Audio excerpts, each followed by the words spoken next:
Yeah.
Yeah.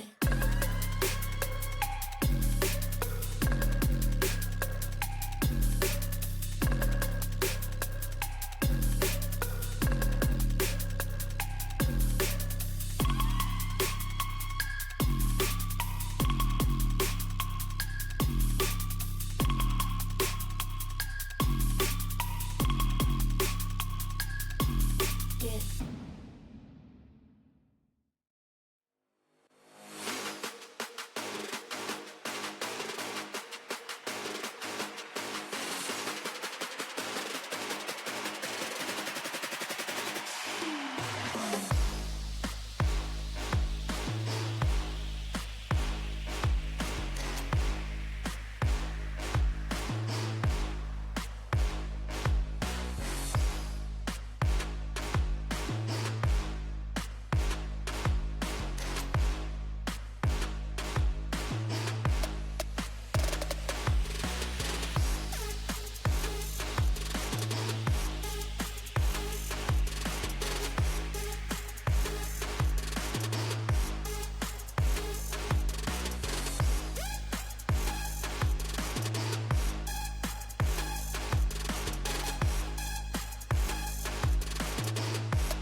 shades on. Hustle real hard, no days off. Hold me down, unless we all get caught up. Young boy, move like Braveheart. You know what it is, you know what it ain't. Get it how you live, take it to the bank. Night time, don't get jumped. Bike ride with the clip top. Had them all ops, caught me slipping. The store clerk got the cops involved. My pops came through in a clutch before I saw the autopsy. Imagery ran the streets, though, but not this long. Get out the way, about to make this money. Sky blue drip, and it's real sunny. DEA ain't getting up from it. Jury found no guilt, you'll be all still judging.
We come to this place for magic.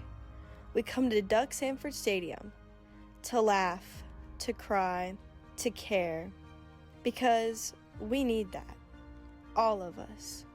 That indescribable feeling we get when the sun begins to set and we go somewhere we've never been before. Not just entertained, but somehow reborn. Together. Amazing plays on a crisp green field. Cheers that I can feel.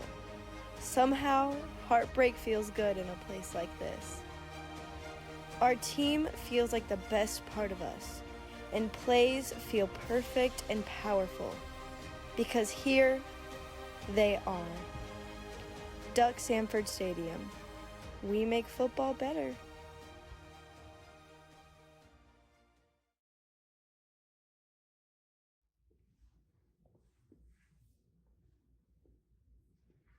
From Auburn High School to the Pro Football Hall of Fame, I am DeMarcus Ware, and this is home of the Auburn Tigers.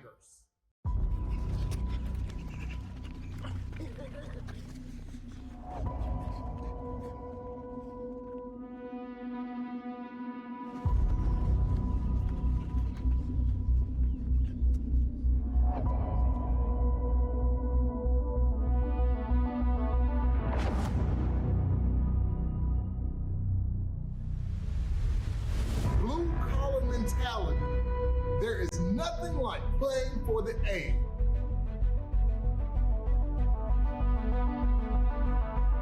This A. We won't make it easy on you. In our house. Take no prisoners, leave no doubt. Take no prisoners, leave no doubt.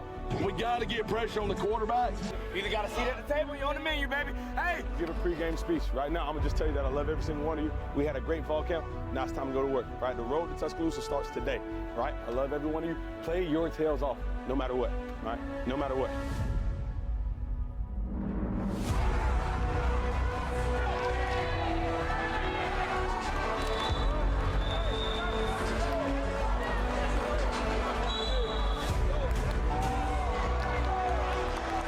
Start strong, finish stronger, all right? Start strong, Finish stronger. start strong, Finish stronger. start strong. Finish stronger.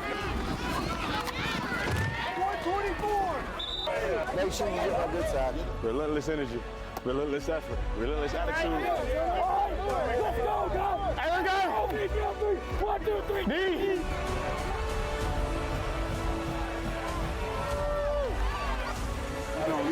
Somebody take over. Somebody.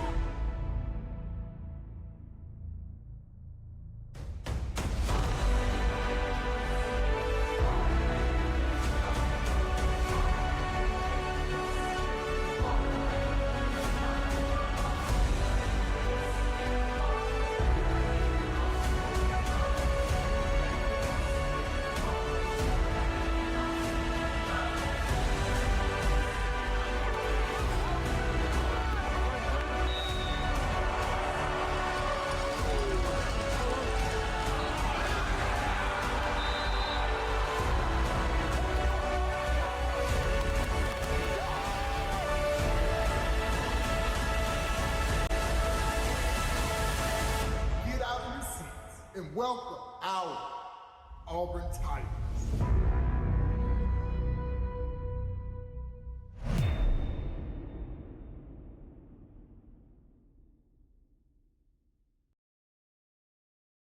Coach Goolsby, Coach Ferguson, Coach Oliver joining us here this week. Coaches, how are we doing? Doing well. How about you? Doing good, doing good. Playoffs. We're here. yep. Y'all had the bye week last week. Yep. And we get a big chance for get a big matchup with Bob Jones coming up this Friday night for the Auburn Tigers. We'll talk about Bob Jones in just a moment. But when you go to the bye week last week, you know, we talked about it a little bit. How much of that practice was self-scout? How much of it was going ahead and starting to look ahead at Bob Jones? It was mostly us working on fundamentals, blocking and tackling, and getting off of blocks and all that. But then, of course, you put in some Bob Jones stuff near the end of the week. But for the most part, we just tried to keep working on the little things and keep developing good habits and, all that kind of stuff. So, but we definitely did turn our attention to Bob Jones near the end of the week. So, same thing offensively. Yeah, we kind of worked on the things that we felt like we needed to get better at ourselves, and some of those things kind of married up to some of the things that we want to do in the game coming up. So that helps a little bit, but try to focus on self. That's probably the last chance you get to do something like that. So at 9-0 this season, especially coming off a few weeks really since Central Phoenix, where you haven't had necessarily the most competitive games. Like Carver Montgomery was closer, but not exactly the most competitive games. How do you get back into it and say, hey, this is the playoffs. Anyone can come down here and give us a run. These are all teams that have fought through this season, and make sure all your kids got their heads on straight. Yeah, I think it's kind of the same thing we say every week. You just turn the film on and let them see what they got. But we really hadn't had to do that a lot with our kids. We were talking about that over there, and I know we say it every week. We had a great practice on Monday, and they just came out there, and it was electric, man. I don't know if it was, being under the lights or whatever, but, it was electric, and they were flying around and happy to be there. And Tuesday's been good. This morning was good. And, we hadn't really talked about, hey, if we don't play well, we could lose, blah, blah, blah. We just go out there and talk about how, we want to defend them and how we want to play and the effort we want to play with. And, that's really, all we've done. We hadn't talked about what could happen if you lose the game or anything like that at all. I hadn't even brought that up. So. And do you think that's more helpful than using that as like, hey, this could be a one and done? Like, do you think it's helpful not to bring it up? I think so, yeah. I think it's important. I think it's good for our guys, though, because they understand, and they're super consistent. They're a group that we're talking about. We don't have to stay on them super hard to just give us effort. I think they're very consistent in that, and that allows us to really coach some fundamental technique things or some different game plan things, I think, really, really hard. So, yeah, I think mentally you don't ever want to go into a game going, oh, well, what if we don't do this? What if we don't do this? Like, what if we just went out there and executed, and just did our game? I have a very positive attitude when it comes to football and life in general, but I think our guys do as well. I don't think they sit there and worry about all that. I think they just want to go execute and play their game and have fun. When you look back at this season, now that we're at the end of the regular season, getting ready for the playoffs, what is one of the big things that you guys learned about this team from the time that y'all started fall camp to the end, that last game against Dothan? I think one thing, again, something we talked about tonight was, you never know how the mentality of what your mentality of your team's going to be, because the makeup is always different every year. But something we were just talking about again earlier was just their attitude towards moving forward and the next thing. Like you've asked us before, what was the attitude after a game and, going undefeated or winning the region and stuff like that, or even thinking forward to the playoffs. And, again, it's the same thing. The kids help us with that by their attitude every day. They're not talking about next week. They're not talking about a state championship game. Everything that we are doing as a team has been straight focused on the next game, the next opponent, the next week. So just learning that our team has that business type mentality. Like Coach was saying, they look very confident right now. Nobody's uptight about anything, and as long as they keep that attitude, sky's the limit. I think for us defensively, it's two things. It's maturity and confidence for sure. I think if you look at that Dothan game, you wouldn't look out there and go, well, this defense only returned 2 starters. And that's where we were at going into fall camp. We only returned 2 guys from last year's defense. And I think there's just so much growth in the maturity department there and the confidence of, like, we're finally getting a little bit of a groove about us, and we feel like we're the guys. We haven't made it. Nobody's done. You know what I mean? We haven't made it to the mountaintop yet, but there's some confidence that you're seeing a lot of, and I think especially on our back end, where we only returned 1 guy in the back end from last year's team in terms of starters. So I think it's been really, really cool to see that, to see those guys just mature and to grow in confidence about themselves and about the team as a whole. And I think, they're having fun. Like we were talking about over there, they are so loose right now, and there's always some, they pick on each other at practice, and, there's always somebody laughing. And, you know, you get worried. I'm a worrier, and so I always go, are guys still having fun doing football at this time of the year? Because if they're not, they can go out there and play bad and get beat, and the season's over. You still want to be having fun right now. And you don't want it to be a grind where, I mean, and they're still having fun. I mean, practice has been, you know, intense and all that stuff, but it's also been, you know, lighthearted and fun. And so you want to, I think that's where you want to be, or at least that's where I want to be and where I want them. As a coach, I still want football to be fun. I don't want to be miserable going into work this time of year. So that's something that I've noticed throughout the year, that our kids are typically, naturally, I think they're just a loose group. But, you know, as a coach, you don't want them to be too loose. And they've not been that at all. They've just been loosey and having a good time. So, obviously, we've mentioned already 9-0, been on a roll. You're rated number 1 for some odd weeks now. How do you stay away from the rat poison? Because it kind of feels like what you're always saying is as long as you stay confident, you can get there. But how do you stay away from the other side of that coin, where you get a little too confident? Not saying that there is any of that in the room, but how do you stay away from that? I mean, I think with our guys, we preach an underdog mentality. You know, we preach that throughout the whole winter and spring and the summer as well. And if you look at it, you know, our team is not full of these just 4 or 5 star studs, you know, that have just been told that they're the best their entire life. Not to say that there's anything wrong with that, with those kids that are that way, but our guys have that mentality of like, I've got to go out here and earn it every single rep and every single snap, and I think that's super important. You know, and I think we do a pretty decent job of not bringing that up. You know, I can't remember the last time we talked about a rating or a ranking or even that we're 9-0. I think it's just one of those things, like Dee was saying earlier, it's just next game, let's just keep rolling. And then once we get to December and after that Wednesday night, then we can look back and say, all right, this is what we did, you know, but not until then. I think us as coaches, staying true to ourselves also and what our job is, making sure that we stay intent when we're holding kids accountable. When we do make mistakes, just like Coach Goose said, you know, we still have some tense moments at practice. You know, we still getting at it and stuff like that. But, you know, when kids mess up, still holding them accountable just like it's week 1, just like it's over the summer. We got to be consistent in the way that we're coaching, and then all that stuff should fall into place, hopefully. Yeah, and that's kind of what I was going to say, too, that we don't talk about our coaching staff a whole lot on here, but, you know, and since I coach defense, our defense staff is ridiculous. And we don't go out there to practice, and those guys don't either.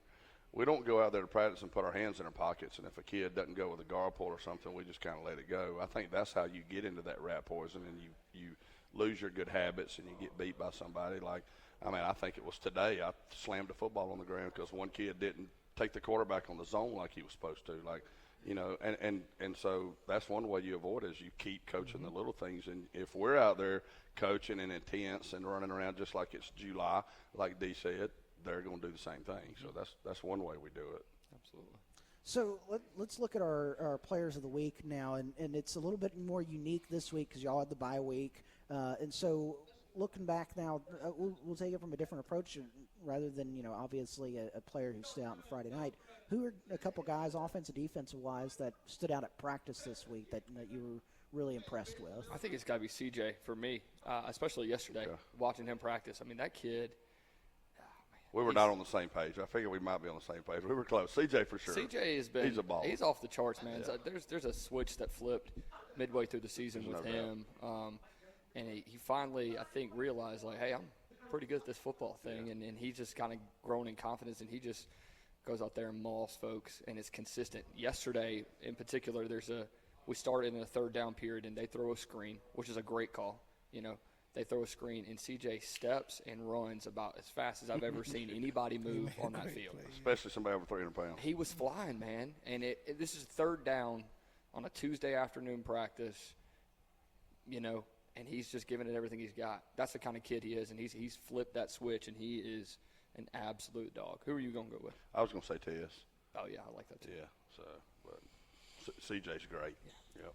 CJ – Carnell Jackson. Carnell Jackson, okay. Carnell Jackson Jr. I'll make sure the junior is on there. Oh, yeah. And then offensively. Got to be Askew. Yeah, he's had a really good week. We were talking about him earlier today. I mean, just the speed he's playing with, great catches. he's making he's had a really good week. Expecting some really big things out of him this week. We'll go back here, Coach Goolsby. Talk a little bit since we got a little bit of time. Talk a little bit about your guy that you wanted to go with, other than CJ. Yeah, Cortez Cooks. He's a sophomore DB for us. Played last year as a freshman, and we were just talking about him sitting over there eating dinner. Just the way he's grown throughout the season. I think it was yesterday at practice, 7-on-7. Askew matched up with Tez, and Askew's fast, and he stems Cortez like 3 or 4 times, and Tez did what he was supposed to do, and Josh did what he was supposed to do, and it ended with a shot ball in the end zone where they both were battling for the ball. And Tez may have PI'd him at the end of the play, but I was so fired up because Tez is a sophomore, and you don't have many sophomores that start at 7A football. And we've been working with him and getting him to just loosen up and have confidence and have a good time. And I was just so fired up for him on that play because he played his technique beautifully and did just what he was supposed to do. And he's just a kid that when – he's got a bright future in football. And he's a great kid. He's got a bright personality.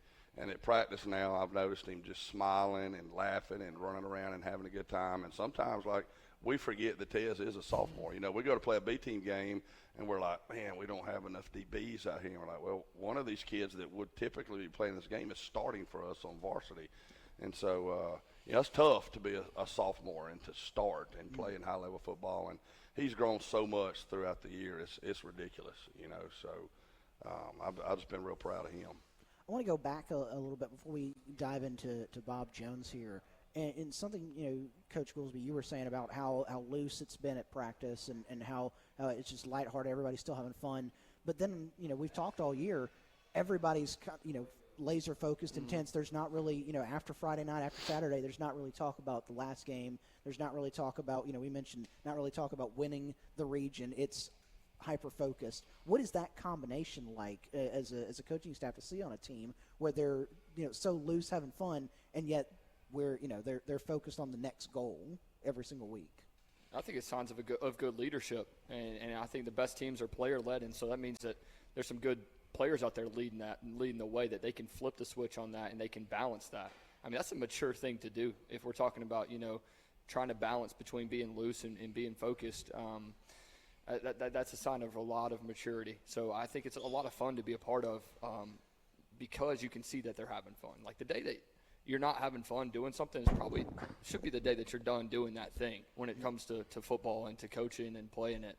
So it's just refreshing for me to be out there and just to get to see those guys just have a lot of fun. And then Friday night comes and it's like, let's go play some high-level football. So that's I think it boils down to maturity and great leadership.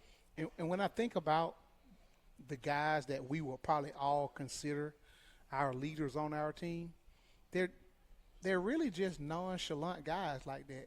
Like they're not real big-headed guys, to where, they're thinking about something more than themselves, And I think the other thing I was just thinking about when you were saying that is, like when we come off, when we're working team and how, the A-team guys on offense and the defense, they're all there talking and chatting together, but then as soon as they go back out on the field, they getting at it, So it's like, people always say iron sharpens iron, and they're really doing that, but they're all so cohesive in that same aspect. I think is because a lot of times you'll catch a team where this side just worried about this thing, this side.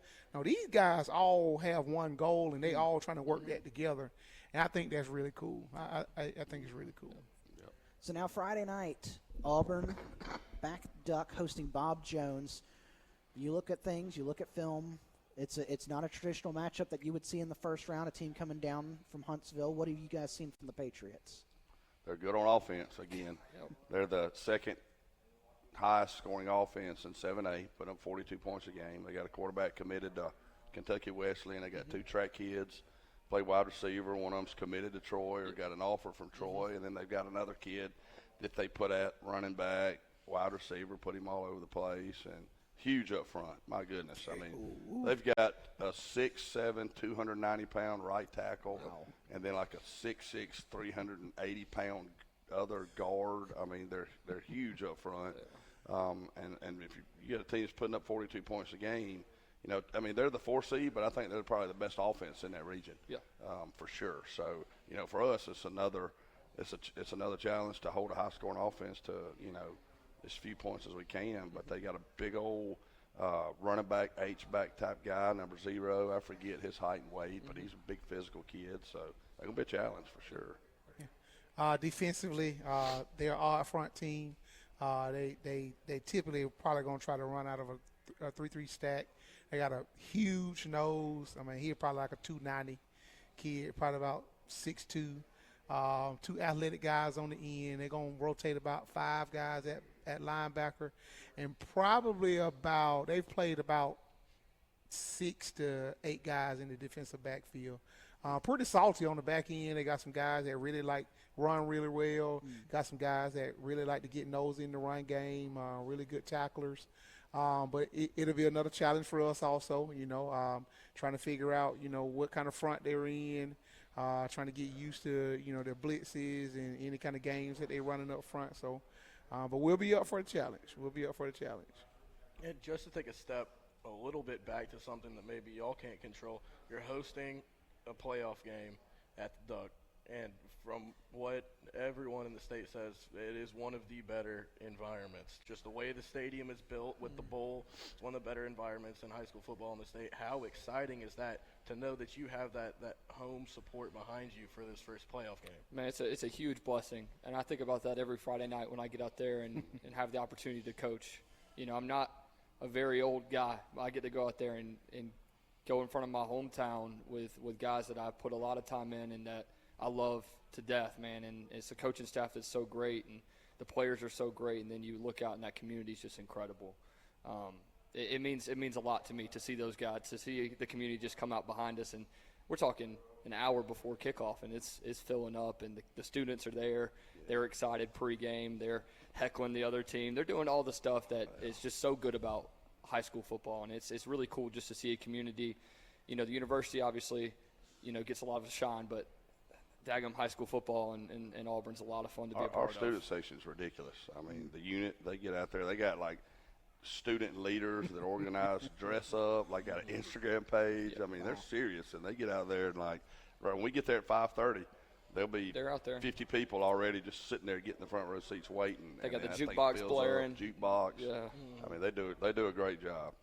One of my I'm a little bit different than these guys because they work at a high school. I work at an elementary school. So one of my favorite things about playing at home is just our young people, our kids. You know, I you know, it's kind of hard sometimes for some of the young kids to travel a lot of times when we play. So I like seeing my kids and all the other kids from all the other elementary schools and middle schools at the game. I mean, they get so hyped when we play at home. So I like to play at home so that they can come watch us play. Absolutely. Excellent. Home crowd is going to be on display this week as Auburn hosts Bob Jones. They'll bring a good crowd down, even though it's quite a drive from Huntsville. They're still going to bring a good crowd down, so make sure you get there early. Get your tickets early. GoFan is where you can get them. Are they going to be selling any at the gate? I have not. They'll have a QR code at the gate to buy it on GoFan. Yeah. But make sure you get them early because this is a big time opponent. Not a team that you often see come to the Duck out of that region up there in the Huntsville area. So come on, go out and check them out as Auburn hosts Bob Jones this Friday night. Coach Goolsby, Ferguson, Oliver, thank y'all so much for joining us here this week. Good luck on Friday night. Yep. Have fun, and hopefully we are talking about a second-round matchup for you guys next week. So. Absolutely, man. Yep, Thank you so much. Thank you, guys. High school football and Auburn's a lot of fun to be. Our student section's ridiculous. The unit, they get out there, they got like student leaders that organize dress up, like got an Instagram page. I mean, they're serious, and they get out there and like, when we get there at 5:30, there'll be 50 people already just sitting there getting the front row seats waiting. They got the jukebox blaring. Yeah. They do a great job. I'm a little bit different than these guys, but they work at a high school. I work at elementary school. So one of my favorite things about playing at home is just how kids. You know, it's kind of hard sometimes for some of the young kids to travel a lot of times when we play. So I like seeing my kids and all the other kids from all the other elementary schools and middle schools at the game. I mean, they get so hyped when we play at home. So I like to play at home until they hit the goal flag. Home crowd is going to be on display this week as Auburn hosts Bob Jones. They'll bring a good crowd down, even though it's quite a drive from Huntsville. They're still going to bring a good crowd down, so make sure you get there early, get your tickets early. Go fans. Are they going to be selling out at the gate? I have not. They'll have a QR code at the gate to buy one. Yeah. But make sure you get early because this is a big time opponent. Not a team that you don't often see come to the Duck out of that region up there in Huntsville area. So come on, go out and check them out as Auburn hosts Bob Jones this Friday night. Coach Goolsby, Ferguson, Auburn, thank y'all so much for joining us here this week. Good luck on Friday night. Have fun, and hopefully we'll talk about a second round matchup for you guys. Oh, absolutely. Thank you so much. Thank you.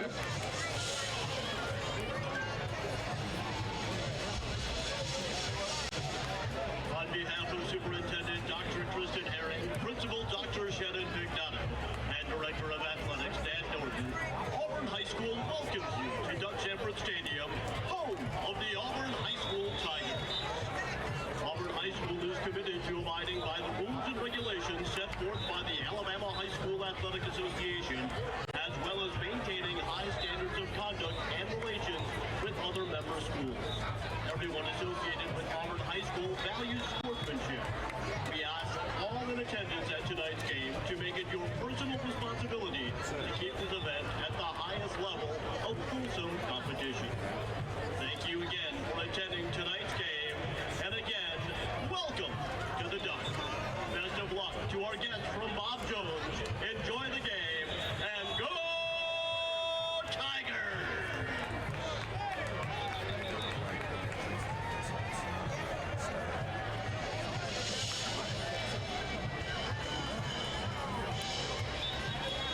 Here are the probable starters for your Auburn Tigers. On offense, at left tackle, a senior, number 67, Clem Womack.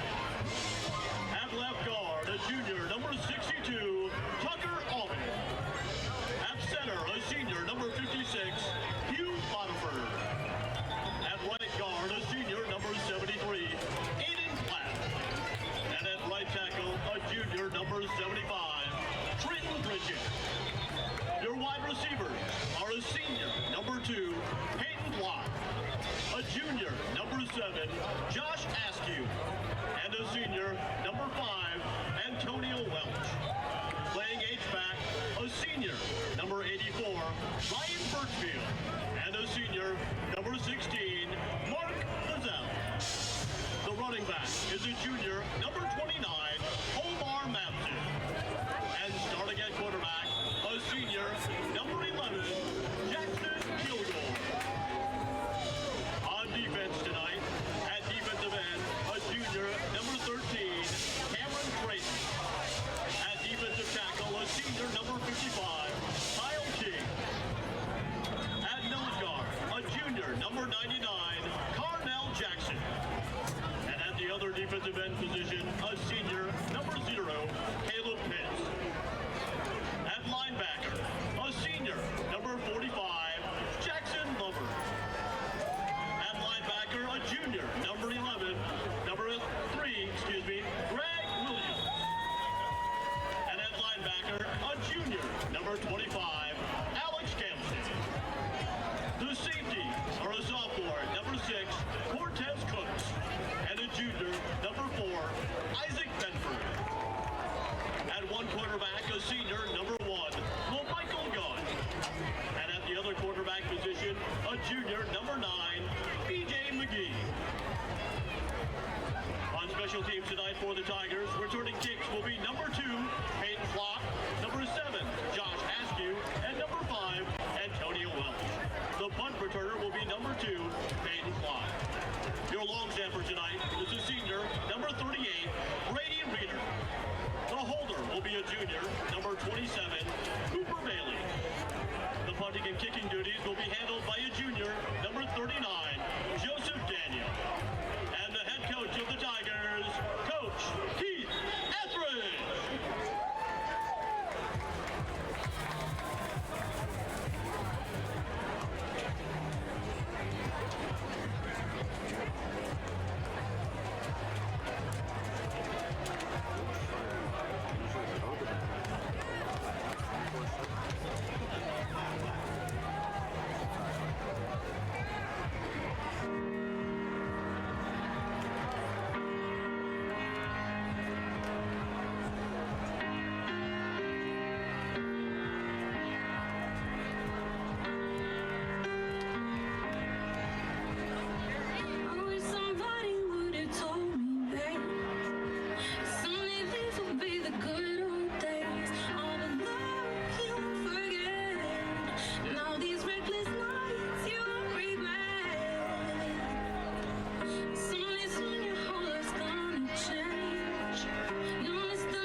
band.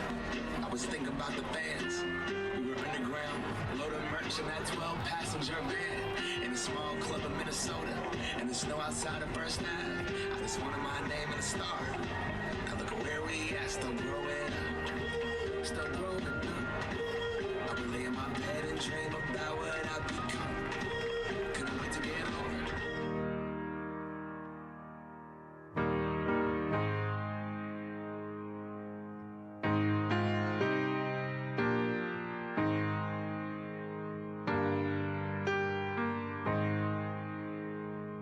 I wish somebody would have told me, babe, someday these will be the good old days. All the love you won't forget, and all these reckless nights you won't regret. Someday soon your whole life's gonna change. You'll miss the magic of these good old days. I was thinking about the band. I was thinking about the fans. We were underground, loading merch in that 12-passenger van. In a small club in Minnesota, and the snow outside of First Ave. I just wanted my name and a star. Now look at where we at, still growing up. Still growing up. I would lay in my bed and dream about what I've become. Couldn't wait to get older. Couldn't wait to be some. Now that I'm here, wishing I was still young. Those good old days. I wish somebody would have told me, babe, that someday these would be the good old days. All the love you won't forget, and all these reckless nights you won't regret. 'Cause someday soon your whole life's gonna change. You'll miss the magic of the good old days. Wish I didn't think I had the answers. Wish I didn't drink all of that blast first. Wish I made it to homecoming. Got up the courage to ask her. Wish I would have gotten out of my show. Wish I put the bottle back on that shelf. Wish I wouldn't have worried about what other people thought and felt comfortable with myself. Rooftop open and the stars above. Moment frozen, sneaking out and falling in love. Me, you, and that futon. We just begun. On the grass dreaming, figuring out who I was. Those good old days. I wish somebody would have told me, babe, that someday these would be the good old days. All the love you won't forget, and all these reckless nights you won't regret. 'Cause someday soon your whole life's gonna change. You'll miss the magic of the good old days. Never thought we'd get old. Maybe we're still young. Maybe you always look back and think it was better than it was. Maybe these are the moments. Maybe I've been missing what it's about. Been scared of the future, thinking about the past while missing out on now. We've come so far.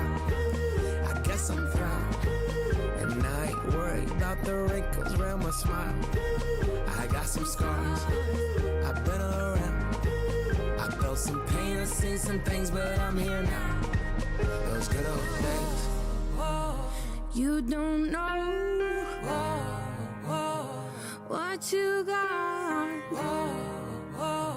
till it goes, till it's gone. You don't know what you got till it goes, till it's gone. I wish somebody would have told me, babe, someday these will be the good old days. All the love you won't forget, and all these reckless nights you won't regret. Someday soon your whole life's gonna change. You'll miss the magic of these good old days.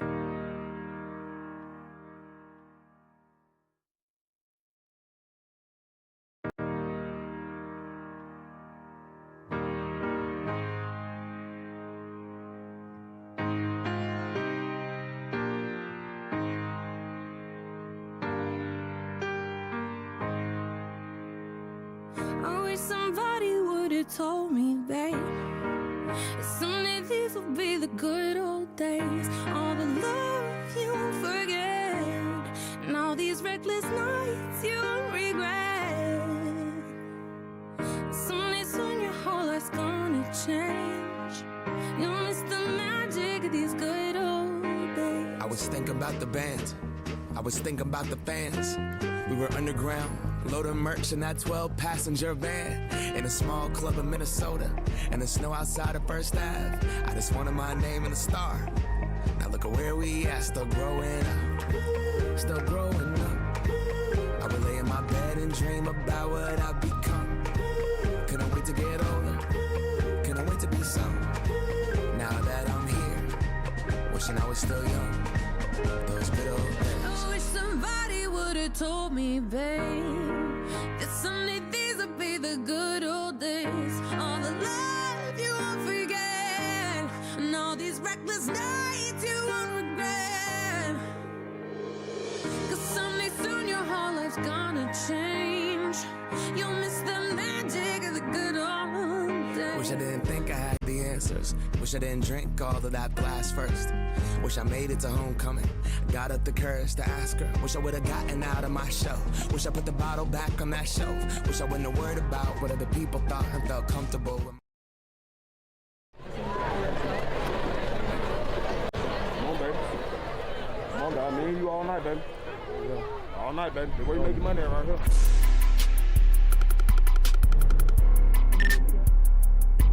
Gang time.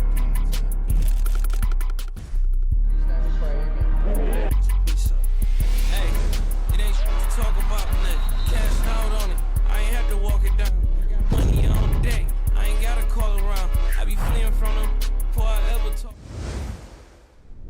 You trying to turn your body to a force of high. Tell them labels don't come petty. I come from the block. You ain't got no paper. You your up. Tell her baby where your options you gon' fucking up. This shit hanging out my pocket, got in front of us. When they print them, I just bought another mop. If you up, I'm telling you, boy, you gotta put some respect on Auburn name. I'm telling you, boy.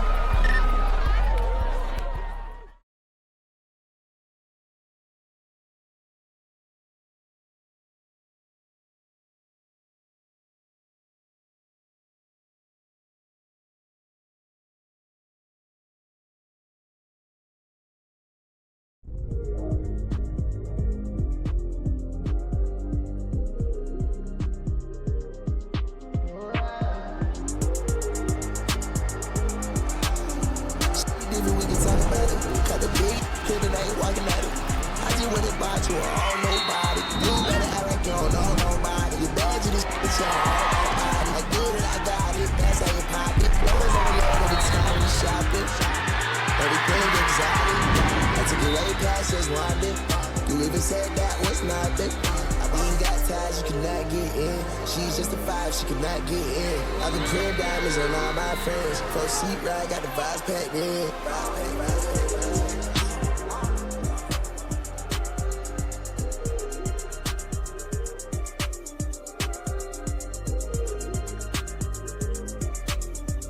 And it's a quicker because the runner doesn't have to slow down. He can go full speed. The other thing is if he drops it, it's an incomplete pass. Supposed to be. Auburn moves into the red zone, presented by Byron Smokehouse Breakfast. Byron Smokehouse, an Auburn tradition for 30 years. Pittman keeps it. He's going to break off one tackle, break off a second tackle. He's going to race it to the end zone for the touchdown. That was an outstanding read by the quarterback. He ran the inside zone. I mean, their guy came in and just exploded on the mesh, and he disconnected, ran squared up on one of the linebackers, spun on him, and then walked into the end zone. Great run. Yeah, he made 3 or 4 guys miss on the play. Clyde Pittman from 15 yards out, give him 6. And for Pittman, that is touchdown number 3 on the ground on the season. Tight end into the game, number 46, Will Walker. 2 receiver, 2 tight end set. Killian Massey also into the game at running back. He now moves to the left side. Pittman has it, looks inside. Massey's going to run to the outside. Is he able to get in? Yes, he is. From 4 yards out, Killian Massey races to the end zone to score. That is touchdown number 3 on the year for the senior. Just an outside zone, and he was looking to cut back, and he never got it. You kept thinking, is he going to turn the afterburner zone or not?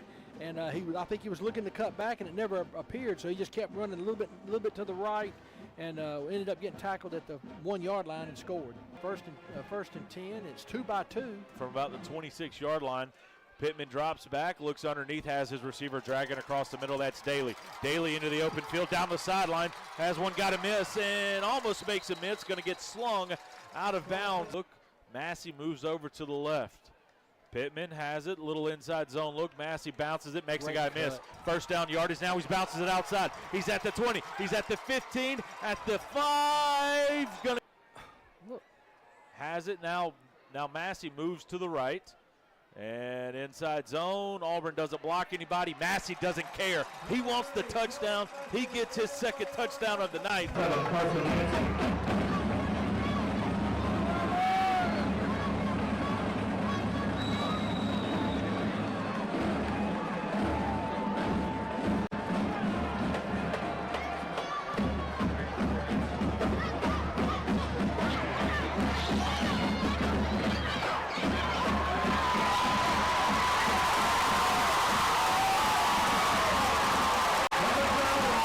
Moves to the left side. And Pittman hands it off. Williams into the open at the 50, cuts back, gets a block. He's at the 40, cuts back again at the 35. Going to be dragged down at the 29-yard line. Davion Williams off to the left. Drops back, and it's a screen pass to Etheridge. Etheridge dance, makes a guy miss, goes upfield, makes another guy miss. Is he going to get in the end zone? Yes, he is. Give him 6 from 17 out. Touchdown Tigers. Jones flakes into the game. Now moves over to the other side. Drops back. Auburn wants another screen to Daly. Daly gets one block, gets a second block into the middle at the 50. He's at the 40, into the open field, breaking to the near side. 20, 15, 10, touchdown! Bakari Daly, as he scores from the 40-yard line, a gain of 60 on the play. Touchdown Tigers on the little receiver slip screen. All right. 42-21 your final score. Auburn High School gets the win over Bob Jones, a game Bob Jones team who came up and played well, and I think gave Auburn some good film to look at.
join us as the band performs the Auburn High School alma mater, conducted by AHS Director of Bands, Ms. Deanna Marshall.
Presenting the colors of tonight's game is the Auburn High School JROTC Color Guard. The commander of the Color Guard is Cadet Randy Mangandi Bania, who is carrying the United States flag. The Alabama state flag is carried by Cadet Madison Walls. The guards are Cadet Aaron Jung and Haley Cash. Please remain standing as we honor our nation.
Serious issue.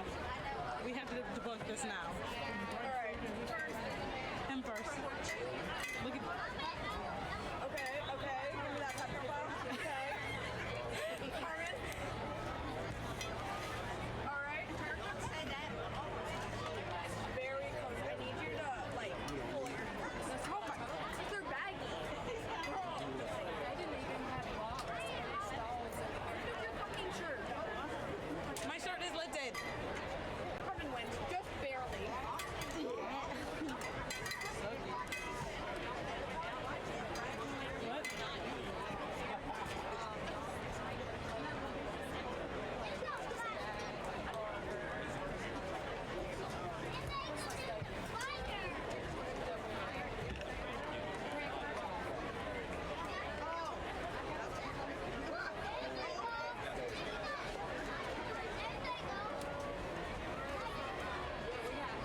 Hello, everyone, and welcome into Duck Sanford Stadium. I'm your host, Reese Kinder, joined by my co-host, Trent Medley. And this is a big game between the #1 Auburn Tigers and Bob Jones. Auburn coming in at 9-0, 7-0 in the region, and Bob Jones coming in at 6-4 and 4-3 in the region. And Trent, how are we feeling about tonight's game? I'm feeling excited. I'm ready to watch some high school playoff football between the Auburn Tigers and the Bob Jones Patriots. And, you know, I'm ready for the intensity here at Duck Sanford. The home advantage for the Tigers, the energy the student section brings, the fans bring. But also, you know, Bob Jones is coming off of a little bit of a high from 2 wins of their last 2 games. And they are 4-2 on the road. So it's not a total advantage for Auburn, but it's still a pretty big factor for tonight's game. Yeah, so Auburn here is going to be kicking off. That's a usual sight when Auburn plays at home. They usually like to get the ball after halftime. So Joseph Daniels going to be kicking off here to the Patriots. And we are underway at Duck Sanford Stadium as that one's going to sail to the back of the end zone for a touchback.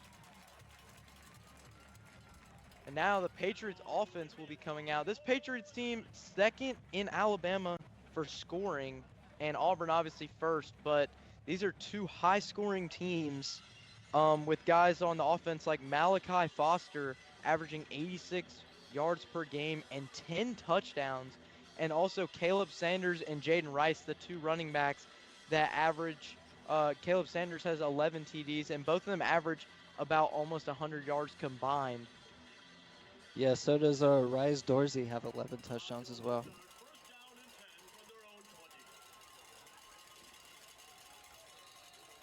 Yeah, and it looks like Johnston Jackson going to be back there, and that's going to be a flag there on Bob Jones. Maybe a false start or delay game.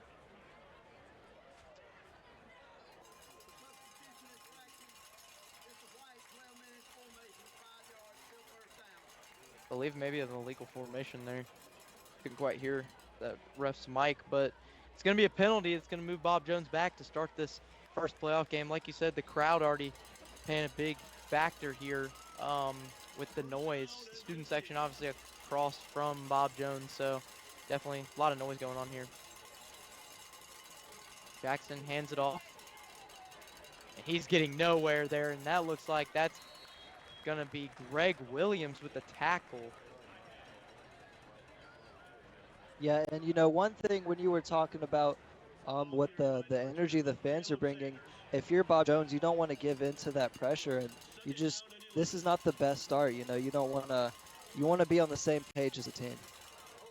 I believe that's going to be a neutral zone infraction there on the Tigers. Carnell Jackson there. Early mistake for the Tigers on defense. We haven't really seen a lot of those mistakes this season. Tigers defense has been able to limit their penalties. But obviously right here in this playoff game, a lot of nerves and also a lot of excitement early on in this playoff game. The Tigers trying to get a win and advance to the second round. For sure, yeah. You know, one thing about these playoffs is even though Auburn is the #1 seed and you have all these other teams with #1 seeds, nobody's exempt from eliminations. Yeah, look like right there, a Bob Jones false start. So it's basically going to offset. Bob Jones going to be back at the same spot they were a minute ago. And yeah, like you said, I mean, basically coming in this playoffs, everybody's undefeated again because your record basically restarts when you're in the playoffs. You got to win those 3 games and then get to the state championship and hope to win that 4th one. Yeah, there certainly are upsets possible in these playoffs. You never know what could happen. Yeah, because every team's good in the playoffs. No matter what, they made it there for a reason. So for sure, obviously this Bob Jones team does like to throw the ball a lot. Johnston Jackson is 163 for 262 on the season and has 2,257 passing yards and 24 TDs on the season. So this is an air raid offense by Bob Jones. So we'll see if they'll use that to their advantage tonight. And there's a quick pass right there, and that's going to almost get a first down for Bob Jones. And that was to Malachi Foster, his main target.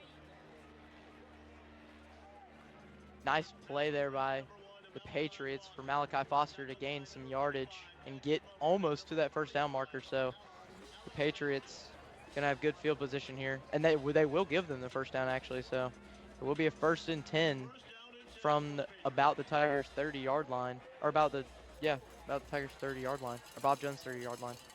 Yeah, and one thing about when you were talking about their air raid offense, you wanna pressure the QB early and not let them have too many passing plays. Oh, and he's just gonna take off the middle there, and he's gonna get a first down. And I believe that was Caleb Sanders, their main back, and just a big run for Caleb Sanders. The O-line there, great blocking. Usually we do not see that. The Tigers O-line, or Tigers D-line, usually able to get pressure on the quarterback and, make the running back get some losses. And right there, just a great job by the Bob Jones offensive line to make a hole, and Sanders finds a way to get a first down. Yeah, well, this Bob Jones team certainly has a pretty well-rounded running back for him. They've got multiple good running backs with a lot of rushing yards, like Samuel Monroe with 10 rushing touchdowns for the season. Yeah, Samuel Monroe and Caleb Sanders share reps.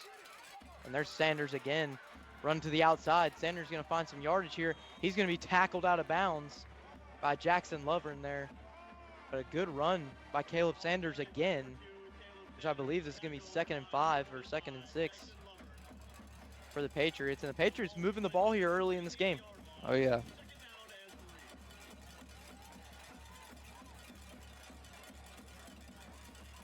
Yeah, both these teams are above the national average whenever it comes to passing plays or just passing in general, whether it be percentage or completions.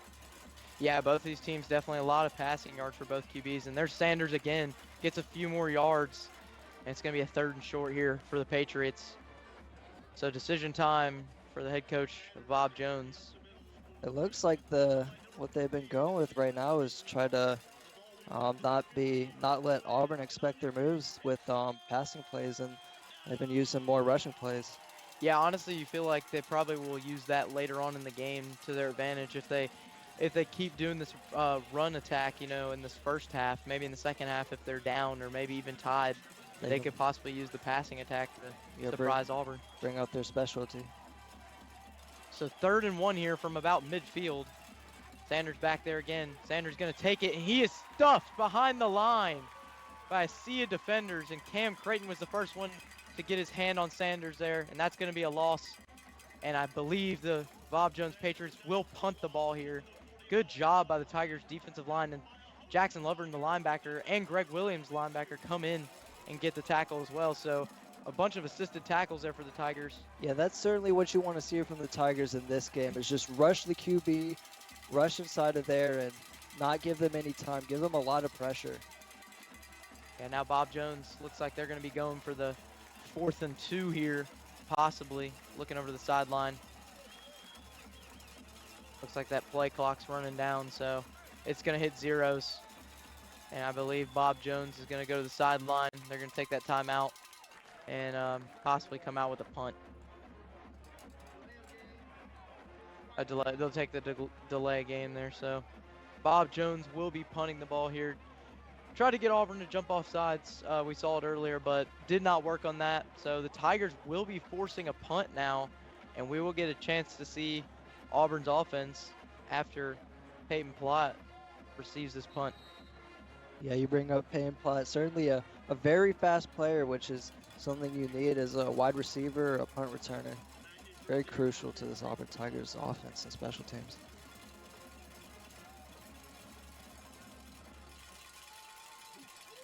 Tigers almost get a hand on that right there, and Plott's just going to call fair catch here at about the 25-yard line. So Tigers offense will be coming out, and this Tigers offense is also, like I mentioned, the #1 scoring offense in the state of Alabama. Peyton Plott has 5 touchdown receptions on the season, and then also Antonio Welch, another wide receiver, 8 touchdowns this season. And then also you got the back, Omar Mapp. You got 2 backs actually, Omar Mapson and Charlie Ward. Omar Mapson averages 138.1 yards per game with 26 TDs, and Charlie Ward averages about 34 yards per game with 5 TDs. And then you got Kilgore passing. But right there, Omar Mapson, huge carry. But like I was mentioning, Jackson Kilgore, 124 for 166. has 1,000 passing yards on the season with 18 TDs. So just a great offense so far, and you saw it right there with Mapson on the carry, and he gets almost first down there. Yeah, Omar Mapson, another key player for this Auburn Tigers offense. He has about 138.1 rushing touchdowns per game, and he also has 26 total touchdowns for the season. Great throw there by Kilgore, and Plott's going to find a hole. Plott's going to run down the field, and Plott gets to about the 43-yard line there of Bob Jones. So the Tigers in Bob Jones territory here early. It's a great throw here by Kilgore. Finds a wide open Peyton Plott. Plott makes a move and just able to go cut up open field. Yeah, one thing about him is whenever he has the ball, he's a wild card. You can never know where he's going. It's hard to catch him. Mapson takes the handoff, and Mapson's going to go. Mapson to the 30, to the 20, to the 10, to the end zone. Omar Mapson in for the score, and the Tigers are up early in this playoff matchup. 6-0 Auburn. What a run there by Omar Mapson. You just saw he was able to get that outside edge there and just able to find the hole and score. And Mapson into the end zone early.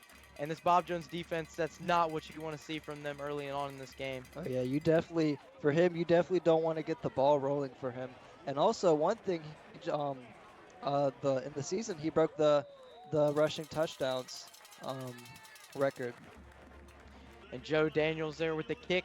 So that's going to go in and make it 7-0. Tigers offense scores almost immediately. Took about 3 plays for the Tigers to score, and that's what you want to see from Auburn. And now we're going to get to see this Bob Jones offense come back out. And Trent, tell me what you saw from Bob Jones last drive, even though they were forced to punt the ball. Well, one thing I saw was a lot of running. You know, they are well above the national average for passing plays, so I was expecting them to do some more passing plays, but it looks like this game they're looking to not be predictable. Yeah, I mean, honestly, Bob Jones trying to kind of change it up because obviously Auburn's scheme on defense, you know, they're expecting the pass game, so they're going to play back a little bit, and you're not going to expect the run, so you'll get a lot of rushing yards. But we'll see what the Patriots are able to do on their second drive after Auburn scored really quick.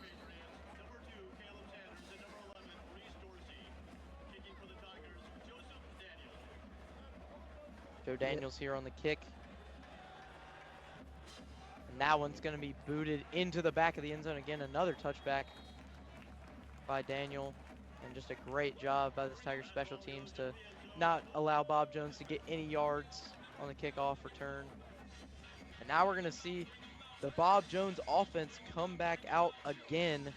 So you will see Johnston Jackson, the quarterback, come back out for the Patriots. And Jackson, honestly, he only threw the ball once to Malachi Foster, but it was a good throw. So, I mean, we'll see what Jackson does here on the second drive. Sanders in the backfield, handoff to Sanders. Sanders cuts to the outside, and Sanders gets a few yards there, about 5. Tackled by Jackson Lovern. Yeah, and the Tigers are just not really letting them go too far or go anywhere with their coverage. Also looking forward to see how the Tigers respond to Bob Jones and their play calling on offense. Yeah, and honestly, you know, you also want to see what Bob Jones does because Auburn, like I said, 3 plays took him to score. And Bob Jones, what do you do now? You might have to go to that pass game since Auburn scored that quick. You would not expect that to happen. Yeah, how do you respond to that tempo? Sanders up the middle again and met by Jackson Lovern again. Jackson Lovern's just been all over the place tonight. Just a great tackle for loss there from Mr. Jackson Lovern. Read that like a book. And Sanders was met right at the line for no gain. Now forced with about a 3rd and 3 here for the Patriots.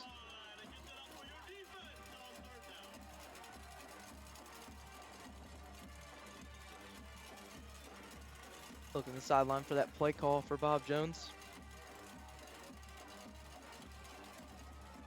There's a screen pass. He's going to get to the outside, get a first down. He's going to the 40, to the 50, to the 40, to the 30, almost there. And he's going to be tackled out of bounds. Yeah, that was a tremendous run right there. Yeah, that was Malachi Foster again. So 2 targets for Malachi Foster, 2 catches. And both, they were screen passes. Both of them have been screen passes. So good job by this Bob Jones offense to get down the field quickly here in good field position about at the Tigers' 35-yard line. So yeah, this is also just an example of Sanders' potential in this game to be a key factor for the offense.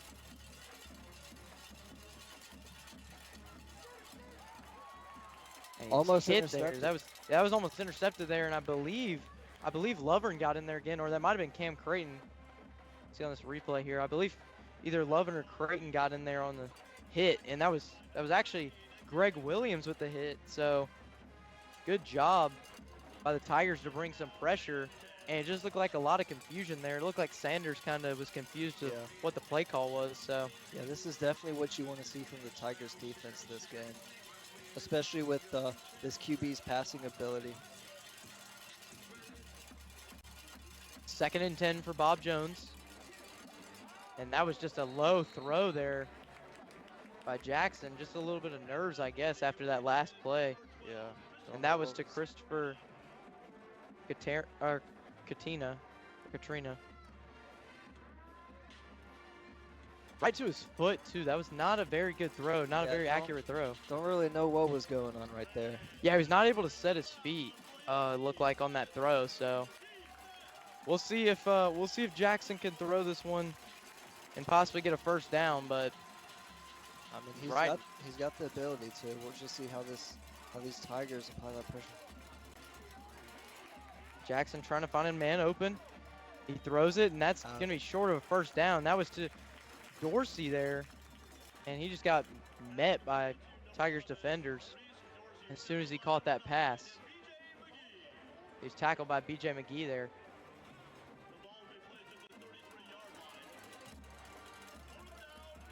Bob Jones possibly going for this 4th and 8. Might be doing the same thing they did last drive where they tried to get the Tigers to jump off sides, but if they're actually going for this, then big decision, and they are going to go for it. Jackson drops back, throws, and that is overthrown. He was trying to throw it to his man Malachi Foster, but overthrew him. So the Tigers offense going to get the ball at the 35.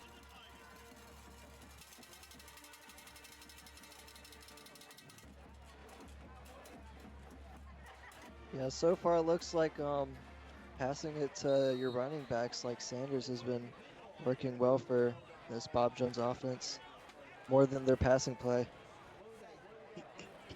Yeah, now we're going to get a chance to see Jackson Kilgore and the Tigers offense come back out again as they scored in 3 plays on their last drive. So here we go. Kilgore drops back, throws it to Plott.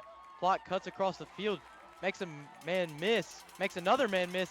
Plott to the 50, to the 40, to the 30, to the 20, to the 10. Touchdown, Tigers! Peyton Plott on the first play of the 2nd drive scores a touchdown. Tigers up 13-0. I mean, I would say unbelievable, but we see these kinds of plays from the Tigers all the time. Just a great block there by Mapson to allow Plott to get in the end zone there. Yeah, great blocking right there for him. Yeah, just a great job. Tigers score on one. Oh, actually a flag. Uh-oh. Did not see that. That was a late flag that came on the field, and that's going to be holding. So the touchdown will be called back after a late holding call. So it was a bad penalty there for the Tigers. Yeah. We have seen that a few times this season too. There's been some holding penalties by Auburn, but that's a crucial one there, especially since Auburn could have been up 13-0.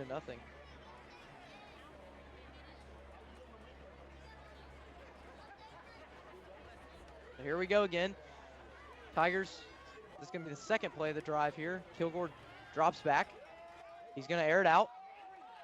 He's got a man wide open. That's Charlie Ward with the catch. What a catch by Charlie Ward. Absolute incredible grab. And that's going to put the Tigers in great field position, I believe, at about the 15-yard line. He just went up and got that ball right there and comes down with it. Good catch by Mr. Charlie Ward. And that's going to put the Tigers in the red zone again. Yeah, great accuracy right there, too. Yeah, we've seen that from Kilgore a lot this season. He's going to pitch this to Mapson. Mapson got some blockers. Mapson going to try to get to the end zone, but he's short, about at the 4-yard line there for the Tigers. So it's going to be 2nd and goal for Auburn.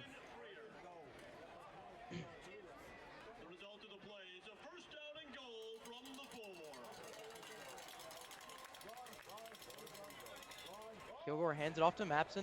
Mapson finds a hole and gets down at about the 2-yard line. So Tigers going to be on 3rd and goal now. Actually, no, it's going to be 2nd and goal. Last one was a 1st down, so.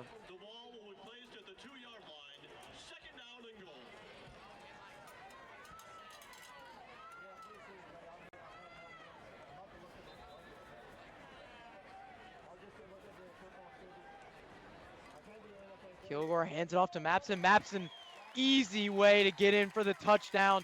And it is 13-0.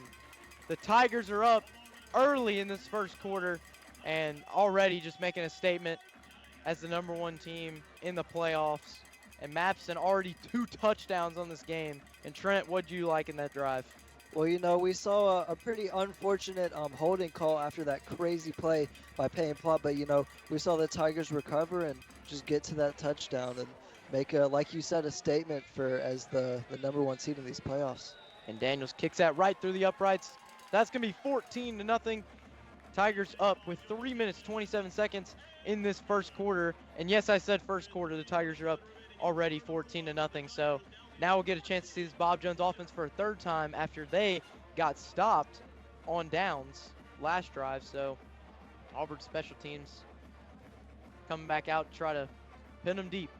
Yeah, if you're Bob Jones's offense right now, you're probably wanting to continue this success you have with rushing and with Sanders especially, but you also really want to improve on that passing play because I mean you've done the rushing a lot lately.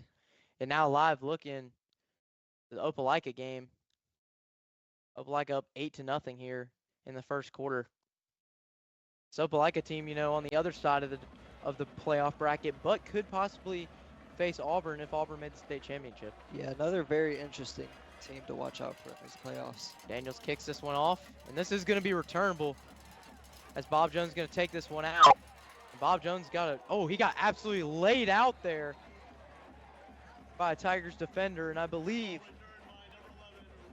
that was Stuart Mills with the tackle. Good tackle there by the Tigers special teams.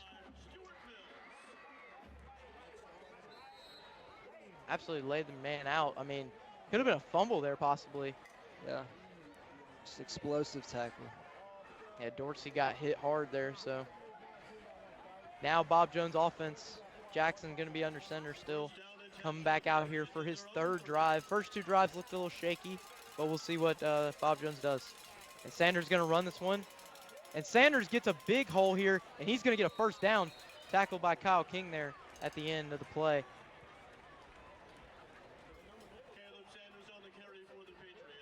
So all right there, Caleb Pitts almost got him, but just too slow right there. And Mike Gunn and Kyle King both got the tackle. Yeah. You saw Mike Gunn dive for that, and Sanders kind of almost jump over that, but. Yeah, if Mike Gunn didn't stop him there, he possibly could have gotten a few more yards added on. Oh yeah, for sure. So it's going to be 1st and 10 from the 40-yard line.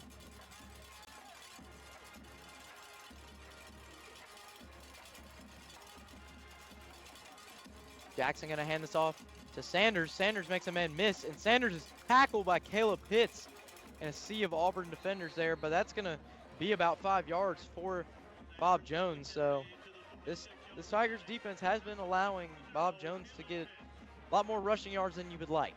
Yeah. So 2nd and 5 here for the Patriots at almost midfield. They're almost here at midfield, about the 45-yard line. 2 minutes to go here in the first quarter. 14-0 Auburn.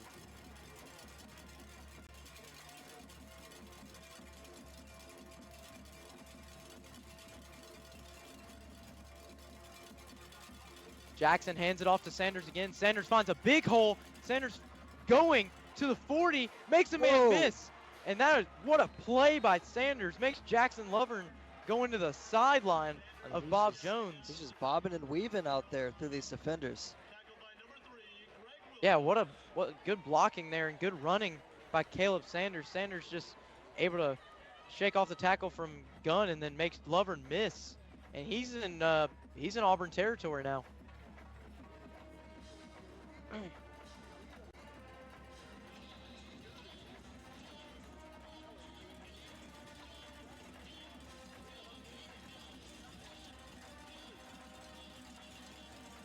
Now Jackson back under center again.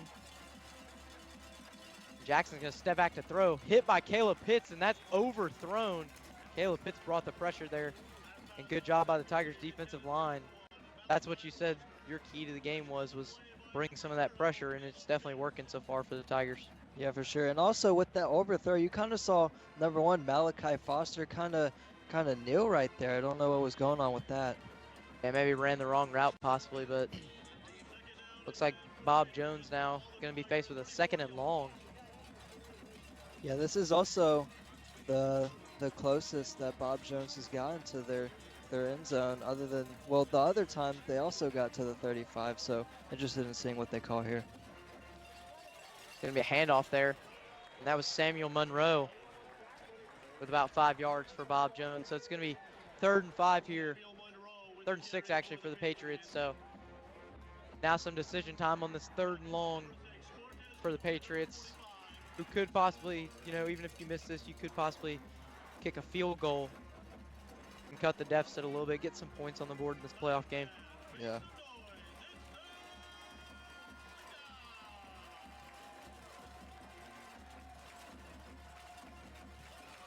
Clock's ticking.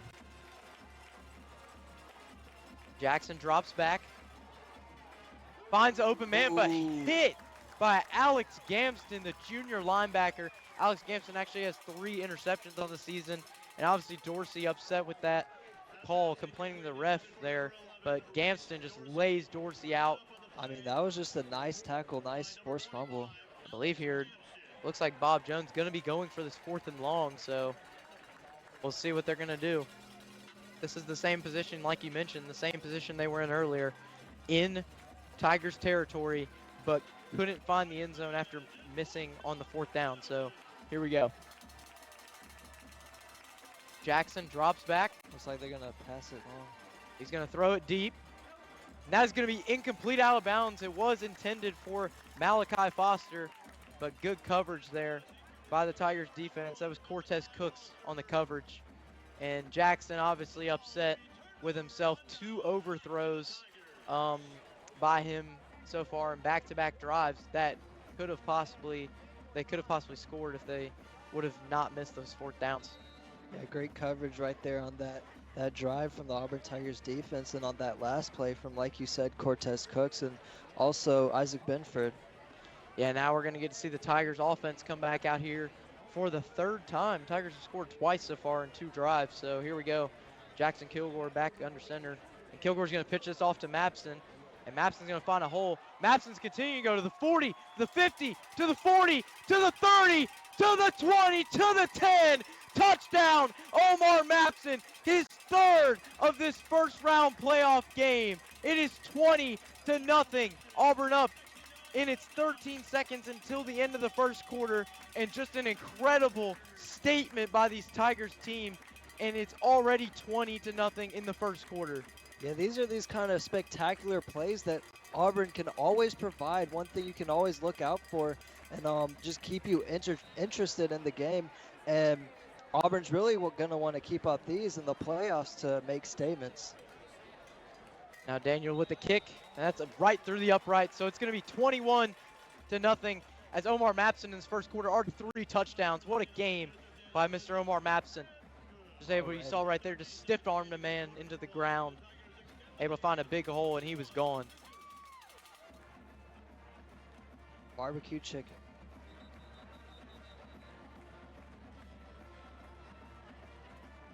And now we're going to actually get to see Bob Jones again come back out after 2. That's the thing. I mean, if you look at this game so far in the first quarter, you can say, I mean, oh yeah, Bob Jones has been able to move the ball downfield efficiently, but what's happened? They've missed 2 fourth down conversions that have really, messed up the flow of the game, and you see what happens. First play, well, actually, last drive is 2 plays, 2 scores. This drive is 1 play, it was a score. Yeah, interested in seeing what they go with, maybe if they switch it up here. I mean, they only have 13 seconds on the clock, but that's still maybe enough to work with to get maybe a field goal. Yeah, we'll see what Bob Jones can do here. With only a limited time in this first quarter, they're definitely going to need to score quickly. Daniel with the kick, and he's going to pin him deep. Actually, no, he's going to be able to return it. Dorsey's going to be returning here. And Dorsey with a pretty good return, and he is met again by Stewart Mills. Stewart Mills, 2 tackles on Dorsey so far tonight. And good job by the special teams to limit the yardage on kick returns tonight.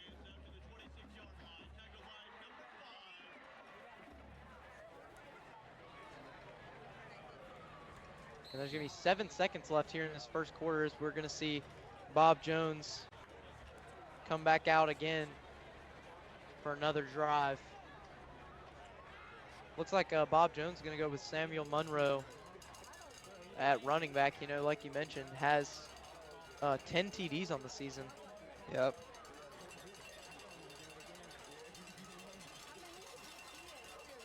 It's going to be a fake handoff there to the tight end.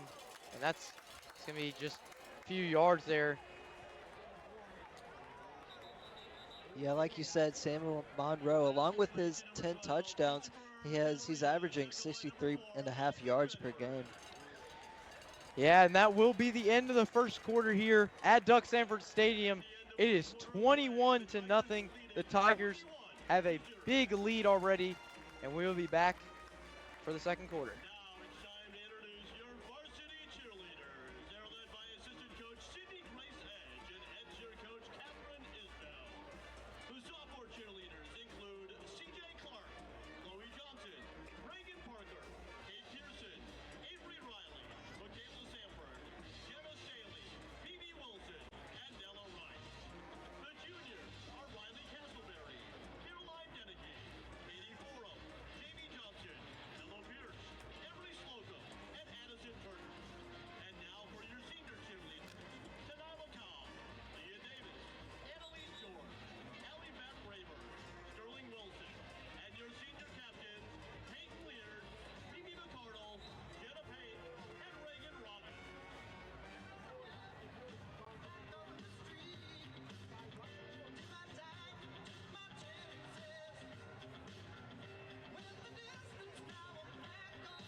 Hello, everyone, and welcome back to Duck Sanford Stadium as we get ready to start this second quarter, and the Tigers will be on defense.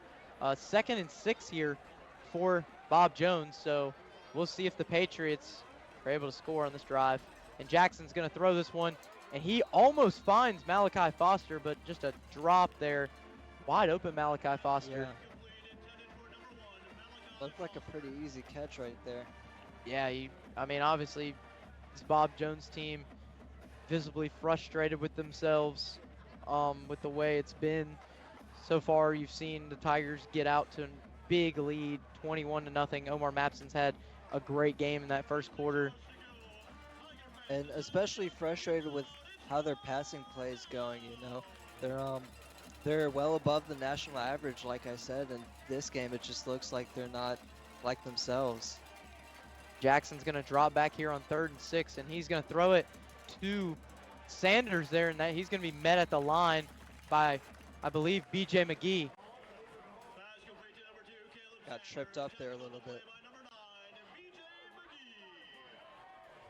Yeah, obviously the big implications of this game, whoever wins this game will meet the winner of Thompson and Daphne in the next round. So that's big implications, because if Auburn ends up playing Thompson, that will be a rematch of the 2022 state championship game. That is something I am very looking forward to. Now it looks like the Patriots going to be punting it because they're deep in their territory. So Bob Jones going to be punting it for the 2nd time tonight. And the Patriots punt this one away. And that's high. Yeah, a little high kick there, and that's going to be good field position for the Tigers at about, look like the 48 of Bob Jones. So Bob Jones, punter here, not able to boot it deep enough, and the Tigers going to get good field position. And now we're going to get to see Jackson Kilgore and this Tigers offense come back out again for the 4th time. And so far, 3 drives, 3 scores. So what are you looking for the Tigers to do here in this drive? What I'm looking for the Tigers to do here is just continue their coverage, especially short. Try to stop Sanders from getting long rushing plays. And then on the offense, we're looking for some big plays from Payne Plott or Kilgore. Joshua Askew there with a big run, and he's going to get a first down. A little screen pass there from Kilgore, and Askew was able to get a first down there.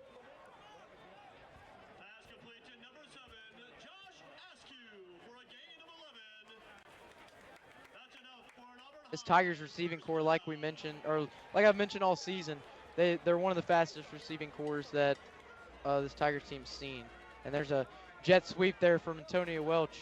Antonio Welch going to get almost a first down there. Yeah, this receiving core from Welch and Plott and Askew definitely keeps this Auburn Tigers offense well balanced, along with, Omar Mabson and the rushing play. Yeah, Tigers already in field goal range. So will we see the Tigers get another big score? What we've seen so far, very likely. Kilgore drops back, throws it deep, and it's going to be caught by Joshua Askew. Another touchdown from the Tigers. 3 from the ground to start in the first quarter, and this one's from the air. Joshua Askew with a big touchdown. You saw right here, Jackson Kilgore is able to set his feet and throw the ball, and Askew was wide open. He is not going to drop that pass right there. Just a great catch by Joshua Askew. Tigers up 27-0. Yeah, also quick pace and great vision by Kilgore as well on that play. Daniels with the extra point, and that's good. That's going to be 28-0. Tigers up 4 scores now early on in this second quarter.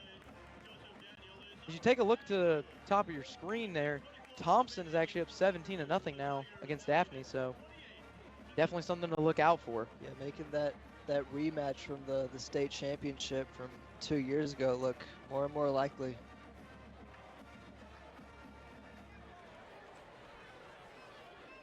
And now we're going to get to see Bob Jones come out again. Bob Jones has punted it twice and turned it over on downs twice. So what will Bob Jones do on this next drive? I mean, so far the pass game's definitely been something that has not worked for Bob Jones. Yeah, needs improvement. Yeah, a lot of overthrows we've seen, and then the run game has been kind of shaky, but we'll see if Bob Jones can. Yeah, their run game has definitely outshined their passing game so far this game. Yeah, Sanders and Monroe have been the 2 stars so far running the ball for this Bob Jones team. Daniels with the kick here, and he's going to boot that one. Actually, it's going to be short again, and it looks like Dorsey's going to run this one out. Dorsey actually has some room, and Dorsey might take this one to the house, and Dorsey's going to take it all the way. A kickoff return for Bob Jones, and that gets some momentum back on the Patriots side as Dorsey is able to get a kickoff return against the special teams that really doesn't get a lot of kickoff returns against them. That is definitely what you were looking for if you're this Bob Jones team. You're looking for that kind of play to get you rolling. Yeah, the only kickoff returns I know of that the Tigers have allowed was the first game of the season against North Miami Beach. They allowed a kickoff return. And the third game of the season, or actually my mistake, second game of the season against Vestavia Hills, they had a kickoff return. So the first 2 games there's kickoff returns, but other than that, there really hasn't been any kickoff returns except now when Bob Jones Dorsey just took that one to the house. That just goes to show you how great of a return that just was. And the extra point is up and through for the Patriots. So it will be 28-7 now for Bob Jones. Actually a flag on the field. Might have been a false start here. Actually, no, it looks like it's going to be on the Tigers. So Bob Jones probably will decline this penalty and take the extra point, so it will most likely be 28-7 now.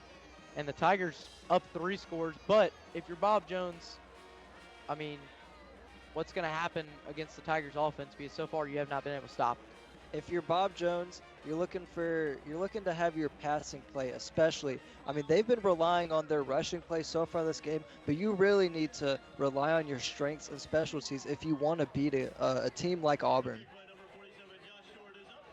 Yeah, this Auburn team, like we've mentioned, they've scored on every single drive they've had so far today. 4 drives, 4 scores, so the Tigers looking to make it 5 drives, 5 scores. They've kept this game very entertaining as well. Looks like the kick's going to be moved up a little bit here because of that last penalty. So definitely an advantage for Bob Jones as they, or definitely an advantage for Auburn as they get basically short field position here on this kick.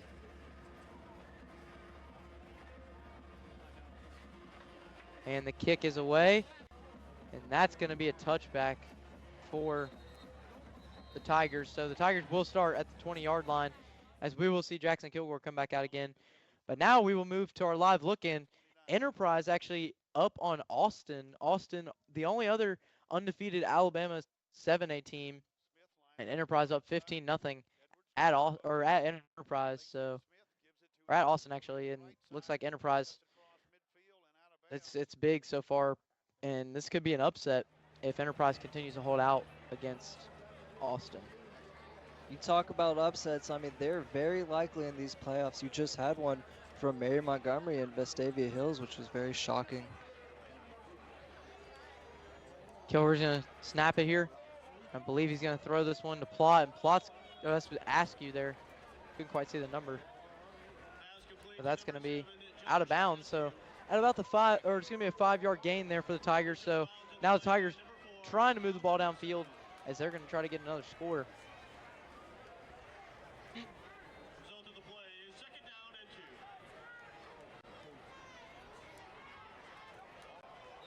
So we're going to, looks like going to be a false start here. If you're the Tigers on offense so far this game, you're looking to keep continuing these passing plays that you've had some good luck with.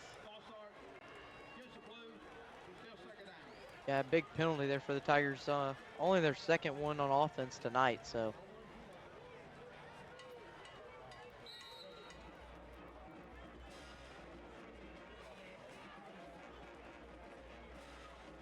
Now Tigers gonna reset here on the 2nd and long.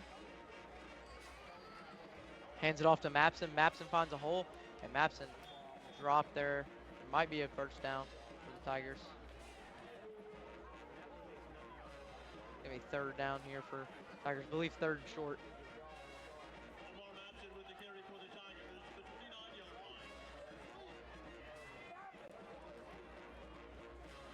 Hand off to Mapson, and Mapson's going to go to the outside, and Mapson, I believe, will get the first down here for the Tigers, so we'll move the chains up a little bit. Yeah, you saw him break those 2 couple of tackles, but still get forced out of bounds. That's the thing. I mean, so far for Bob Jones' defense, you've seen they haven't been able to bring down Omar Mapson, and that's the key. You wanted to do that to start the game, and so far you haven't. He's gotten 3 touchdowns already to start this game. 3 Auburn players in motion, Ward, Basil, and looks like Welch there. So now Kilgore going to drop back. He's going to throw it over to Askew. Askew is a fast man, and he's going to the 40, 30. He makes a man miss. He makes another man miss to the 20, to the 10, and he is dropped at about the 15. He was almost there to the 10-yard line, but got to the 15. Overstepped myself there a little bit, but thought he was about to get to the 10-yard line. You saw him get this block by Plott too, which really helped him out. Yeah, big, and he made 2 men miss right there, as you saw in the replay, but got dropped. Good job by the Bob Jones defender to catch up.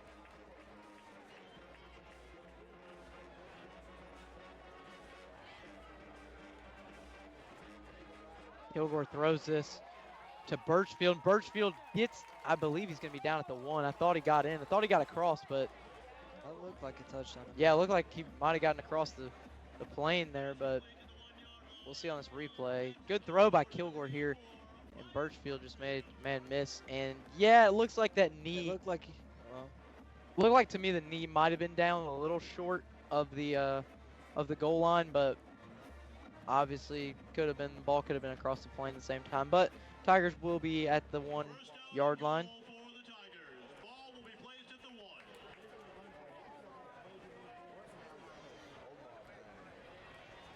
So we're going to hand it off to Mapson, and Mapson goes in the end zone. Touchdown Auburn, 34-7.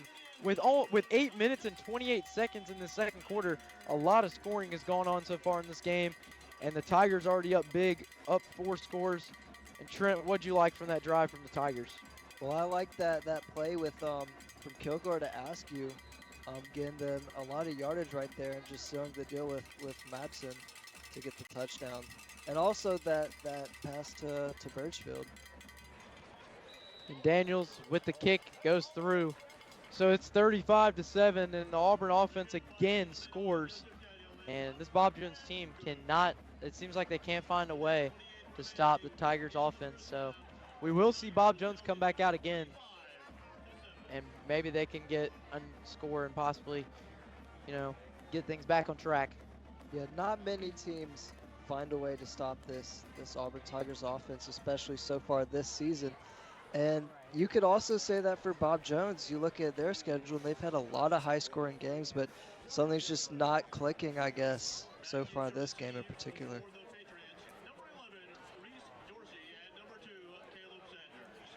Yeah, you got to watch out now because Reese Dorsey got that kick return last drive, so we'll see what happens.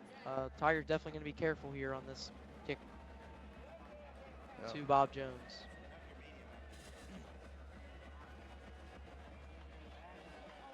And Daniels with the kick. He's going to, looks like squib kick that one. It's going to bounce over Dorsey's head, but Dorsey's going to get it. And Dorsey's going to try to make a few men miss, but Stuart Mills again. Stuart Mills has had Dorsey's number tonight with his 3rd tackle on Dorsey on special teams. And now a live look into Thompson and Daphne. I believe Thompson just scored there. So it's going to be 24-0.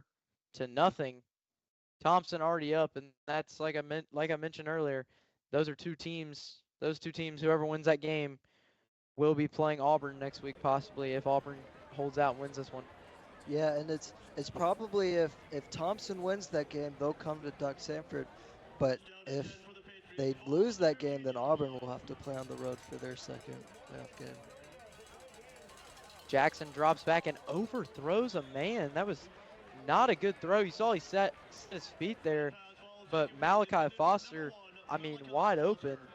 The wide receiver was wide open on that screen pass, but Jackson just visibly frustrated. Obviously, right there you saw it's like he's kind of gotten nervous since this Auburn team has been scoring so much. It's like this defense, he's kind of scared.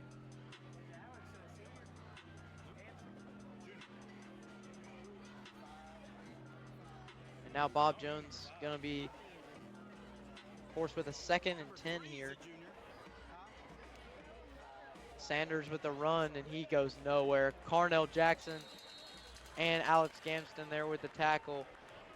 And this Bob Jones team already, it looks like they're kind of losing their minds with the way things have been going.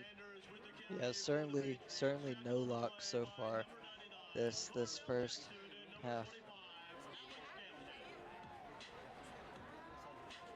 And now it's going to be a 3rd and long here for the Patriots. Patriots going to be forced with a 3rd and 14. And we will see if they can convert here on this 3rd and long. So far today, Jackson has not been able to convert on his 3rd and longs. Jackson drops back. He's going to step up in the pocket, and he will be forced to throw that one out of bounds. And Greg Williams and Jackson Lovern were able to get pressure on him. But Bob Jones will be bringing out the punt team here. And remember, the last time Bob Jones punted, it was not a very good punt. It landed at the 48-yard line. Yeah, so we'll see what happens here.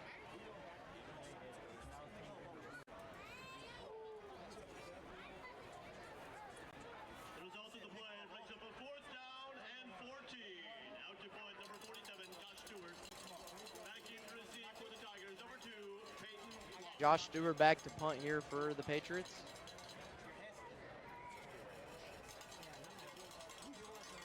Stewart with the punt, and that's going to be a pretty good punt. And Plott's going to recover that one there. And Plott's going to go to the 40 and 35, and it looks like he did a little trickery there. Now he's going to cut on the other side of the field, and he's going to go.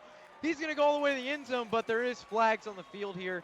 I look back there, and there's a bunch of flags on the field. I believe a few blocking the backs on the Tigers team. So that's another touchdown. It's actually funny, another touchdown for Peyton Plott this season on kickoff returns, but will be called back due to a penalty. Yeah, that also happened earlier this first quarter of this game. Yeah, we saw it happen with the passing play that Plott had got called back for holding. So I believe this will be a block in the back on the Tigers. So, and you saw Plott kind of bobbing and weaving. You saw him hit that spin move right after he first caught that ball, but you just saw some maybe illegal plays on the blocking. And yeah, we have a Bob Jones player down here on the field after that kickoff return.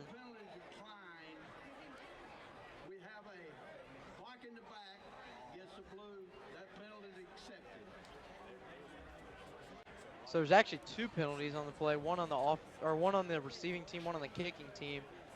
Didn't hear the one on the kicking team, but the one on the receiving team was a block in the back. The one on the kicking team was declined, so they will just go with the block in the back penalty here. So the Tigers will move back a little bit in field position, but not good. You know, Peyton Plott could have possibly had a kick return, but the penalty did limit that again. So we like I said, we've seen that happen this season, and you know, obviously the special team's going to have to get better at doing that later in this playoffs. And you do have a little bit of room for error if you're Auburn right here, but you don't want to just totally let yourselves go with penalties like that.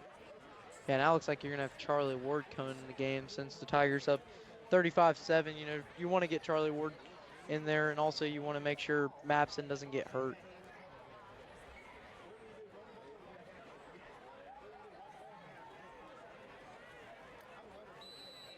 So now the Tigers going back out there again, could possibly score for the 6th time on the 6th drive tonight. Jackson Kilgore drops back. He's going to throw it deep. He finds a man wide open. And he's going to the 10, to the end zone. That's Antonio Welch with the touchdown. Another touchdown for the Tigers. 41-7.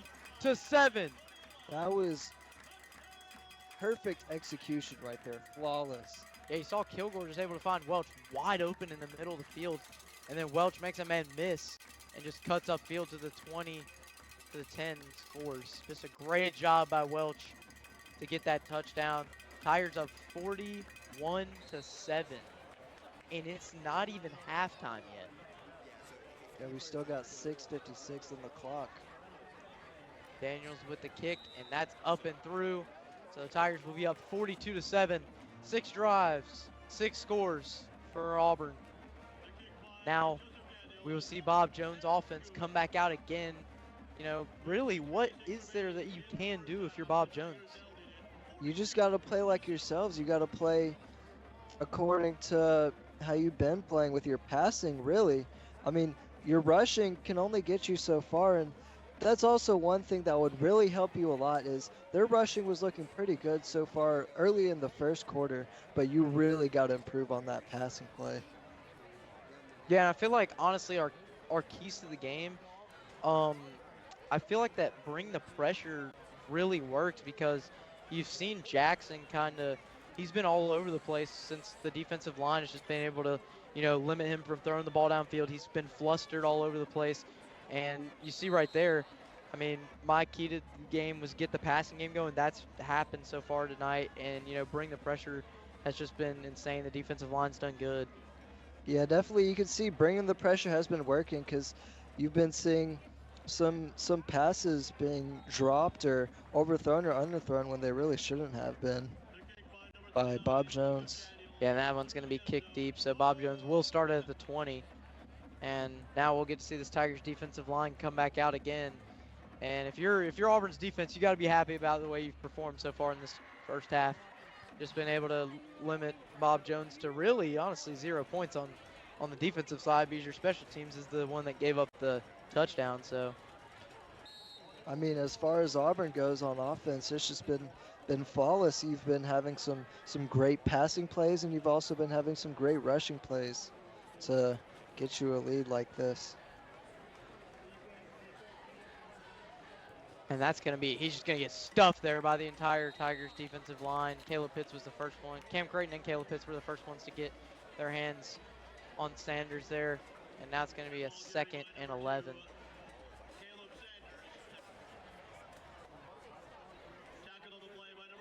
Yeah, really, like you said, your keys to the game was the air raid. Yeah, limit the air raid. You know, their specialty was a lot of passing, and Auburn Tigers have done a great job, and especially I think they've done a great job at coverage, kind of at the short range. Now Jackson going to drop back. Pitts almost gets a hand on it, and that's looked like almost a face mask there, but Alex Gamston's going to meet him there right at the line, and it looks like they will throw that late flag for a face mask possibly. And that was Malachi Foster with the catch on the screen pass, but I believe that will be a face mask.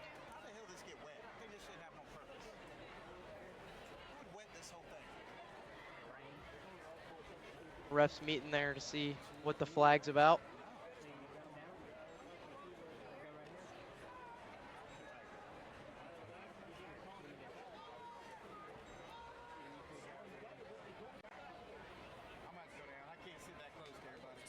What do you think Bob Jones should do offensively to get their momentum going? I mean, honestly, you got to start passing the ball because they've been doing these screen passes, running the ball. And I mean, like you said before the game, all we heard about was how Bob Jones passes the ball, gets that air raid going and is able to find open receivers downfield. But so far, Jackson's just been flustered, and that was a penalty on the offense, but it was declined. So it's gonna be third, I believe, 2nd and long. Almost intercepted there. Yeah, it was a good play by the secondary. That's the first time we've seen them throw it long here tonight. Looks like a Tigers player down.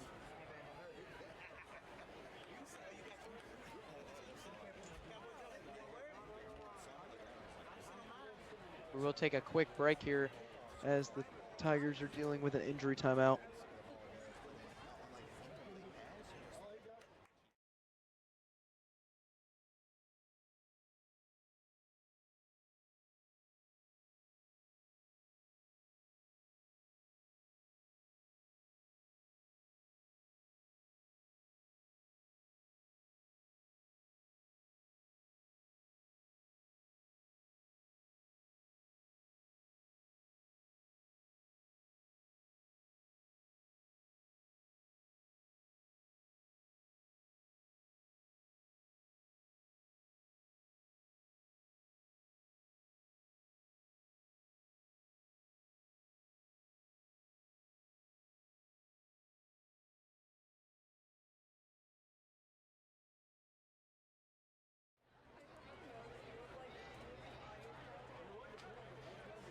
We're back from that quick injury timeout here, and now the Tigers back on defense, forced with a 3rd and short. So Bob Jones trying to convert, and that's going to be a false start actually on Bob Jones. So that's going to move them back.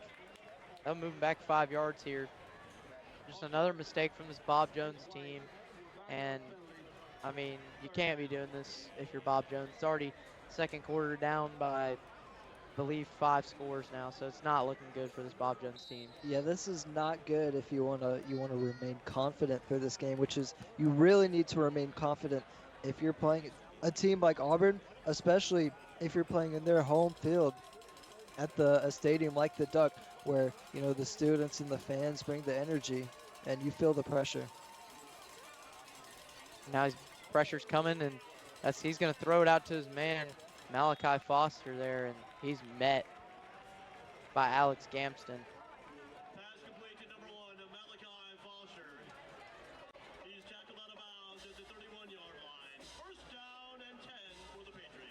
It's going to be a first down there. So the Tigers do not get the stop on 3rd and long, so we will see Bob Jones move the ball a little more. Bob Jones has moved the ball into Tigers territory tonight, but has not been able to score. So we'll see what Bob Jones has in store in this drive. Jackson going to punt fake it there, and he's going to find a man. That's Malachi Foster again, about 5 yards.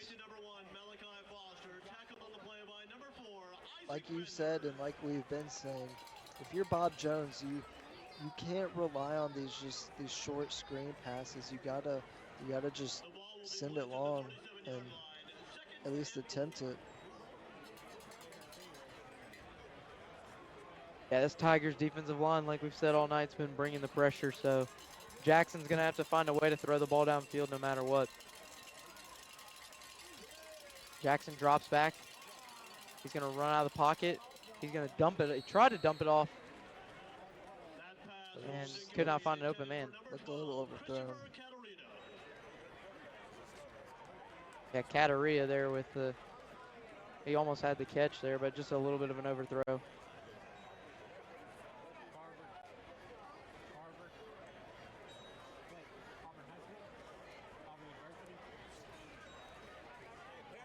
That's going to be a 3rd and 4 here for the Patriots. And Bob Jones is going to have a big decision to make here, as they could possibly get stopped by the Tigers defense. And Jackson's going to roll, and he's going to possibly get sacked. And a good throw there, and he's going to make a man miss, and his helmet comes off. And oh, that's going to be a bunch of penalty flags there. Alex Gamston with the hit, but now you got a player down. That was Colton Wood with the catch, but just a big mistake there from Alex Gamston. Hit a defenseless player with his helmet off, so looks like Bob Jones will have an injured player on the field, but good catch there by Colton Wood. Sadly, he is injured on this play.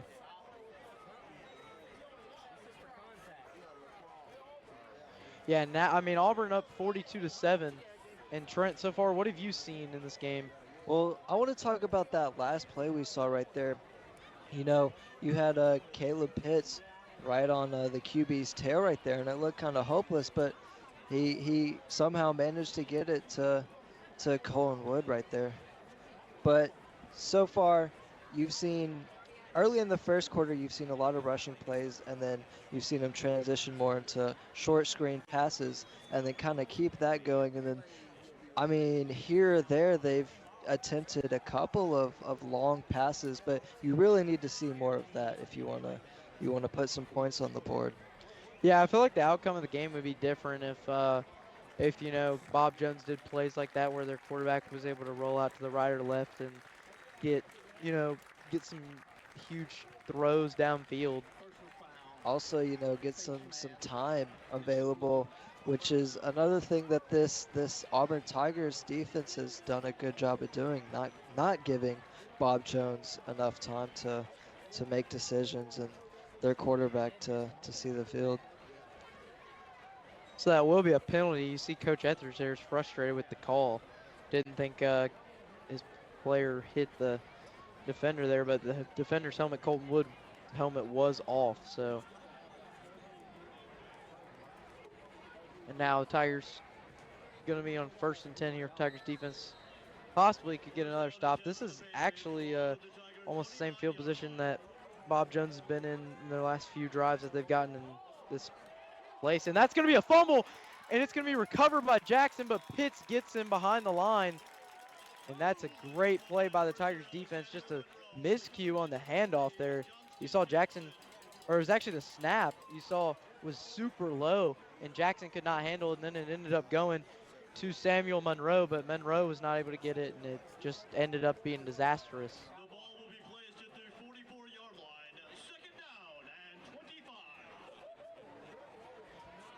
It's going to be a 2nd and really long here, about a 2nd and a mile for this Bob Jones Patriots team. So now, will they capitalize off that mistake and possibly get some of those yards back? It's going to be a timeout, I believe, from Bob Jones.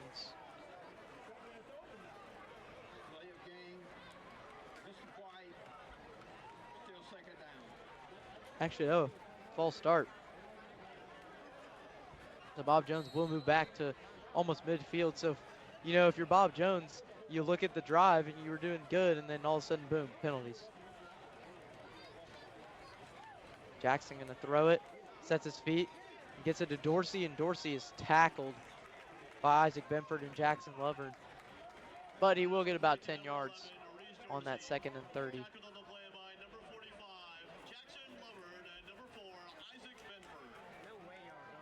Now I got about 5. It looked like it was about 10, but Dorsey gets 5 yards on that run there. So now Bob Jones with a 3rd and really long here. 3rd and 25 from the Tigers' 45-yard line. Jackson drops back, steps up, throws, and he is hit by Alec Gamston. Malachi Foster got hit by Gamston there and could not come up with it. You know, Malachi Foster been the main target tonight, and also had a few easy catches that have been dropped.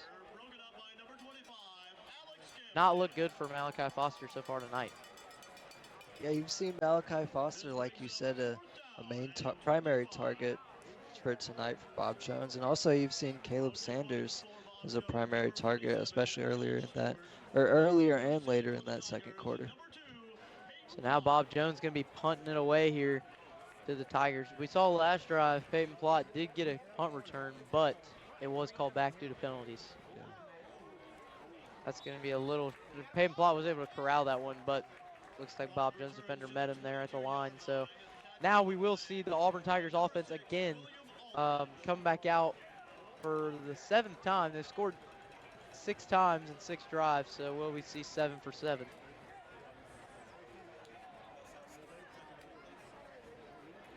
So far tonight, I mean, almost everybody on this Tigers offense has basically scored.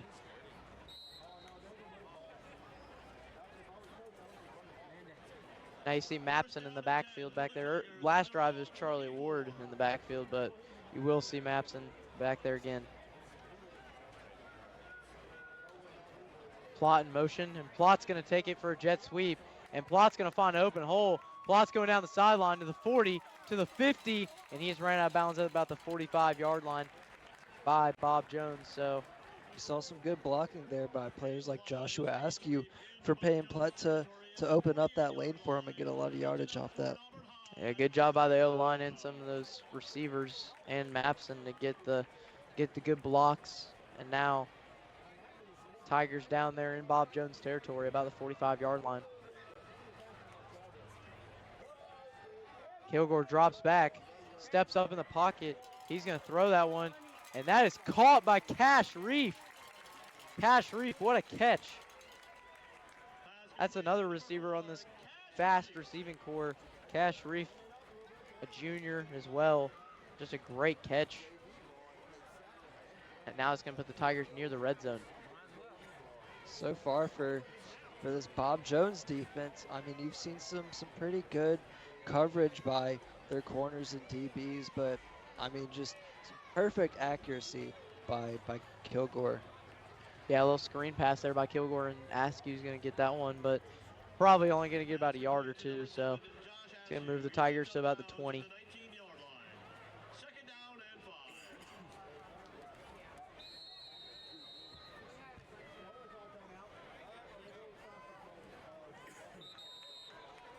It's going to be a timeout here for Bob Jones. I mean, so far, Trent, what have you seen from the Tigers in this 2nd quarter that's really impressed you? From the 2nd quarter so far, the Tigers' passing play has really outshined Bob Jones's defense, and you know they've been beating their defenders, and they've been just all over the place, like players like Askew. You know, just once they have the ball in hands, they're very hard to catch, and then you also have pinpoint accuracy from Kilgore, able to put the ball in these wide receivers' hands. Yeah, now as you look at the out-of-town scores, Opelika up 40-0 in the 2nd quarter against Florence, and Central up 41-14 in the 2nd quarter against James Clemens. Hewitt-Trussville is tied at halftime against Baker. That's a pretty good game to watch so far. Enterprise 22-6 at halftime against Austin, and Thompson up 27-0 at Daphne. So far, I mean, this playoffs is looking like a lot of blowout games here in this first round. It has, and it's also kind of surprising because, well, last night you saw a surprise upset with Vestavia Hills, and then tonight you're just seeing a lot of blowouts. Kilgore drops back. He's going to find Charlie Ward wide open. He walks into the end zone, and that's going to be 48-7. This offense for the Tigers has just been incredible in this first half. They're definitely making a big statement so far in this playoffs. And as you see right here, Charlie Ward, nobody covering him at all. And just a great catch by Mr. Charlie Ward. So Tigers will be up 48-7. And it's not even halftime yet. 44 seconds until halftime. So and Tigers' pace shows no signs of slowing down at all. I mean, they've just kept the ball rolling. And Daniels kicks that one through the uprights. 49-7 for the Tigers. And I mean, just a great job. 1 minute 44 to go before halftime. So we'll see the Bob Jones offense come out again before this half ends. And Trent, what would you like to see from that Bob Jones offense if you were, going to that next drive? Well, what we've been saying so far, we want to see a lot more deeper plays from Bob Jones, their passing plays, and they've been attempting a lot of short screen passing plays, which I mean they've worked a little bit to get them, I mean, a few yards here and there. And also another thing you want to see is you want to clean up those mistakes like you saw with that fumble right there, which definitely do not help you with your confidence. Yeah, definitely. And now you saw the playoff bracket there. I mean, obviously Vestavia Hills last night with the win against MGM, and Hoover with a win as well. So, I mean, this playoff's already 2 wins, but tonight Auburn can make that another win added to the playoffs. And if Auburn wins, and if Thompson wins, you will see a rematch of the state championship in 2022, and that's going to be sail over Dorsey's head and go to the back of the end zone. So Bob Jones will be starting at the 20-yard line, and here comes the Patriots offense again, as they have not been able to score an offense. And now live looking to the Thompson-Daphne game, and Thompson, I believe, gets in there, and they will get in there. So that's going to be 34-0. Thompson just routing Daphne so far at home, and a great game by Thompson. And like we mentioned, this is a big thing to look out for. Yeah, I will be very excited for Auburn Bob Jones rematch in these playoffs from 2022. Jackson's gonna step up in the pocket, and he finds his man Catarria with the catch. Good job by Bob Jones to get a few yards here.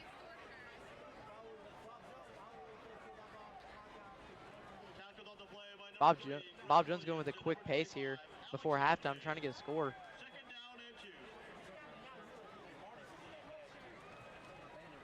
He's going to hand it off. Make a man miss. He gets a first down and even more. Jaden Rice there, one of the guys we mentioned before the game, actually. Jaden Rice is one of many of the running backs that this Bob Jones team has and is very useful on this team. One of the 3 running backs, actually, that's been good this season. He averages about 53.1 yards per game, so.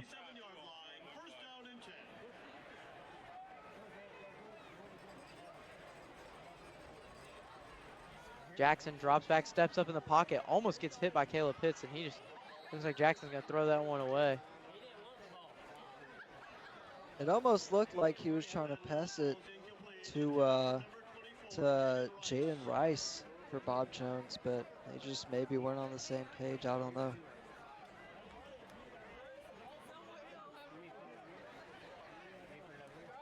And that's going to be 2nd and 10 here for the Patriots.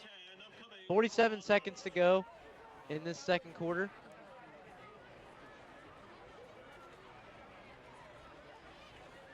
Jackson going to take it himself, and Jackson's going to go to the 40, almost to midfield there, but it almost gets a first down. Going to be about 3rd and 2, I believe, here.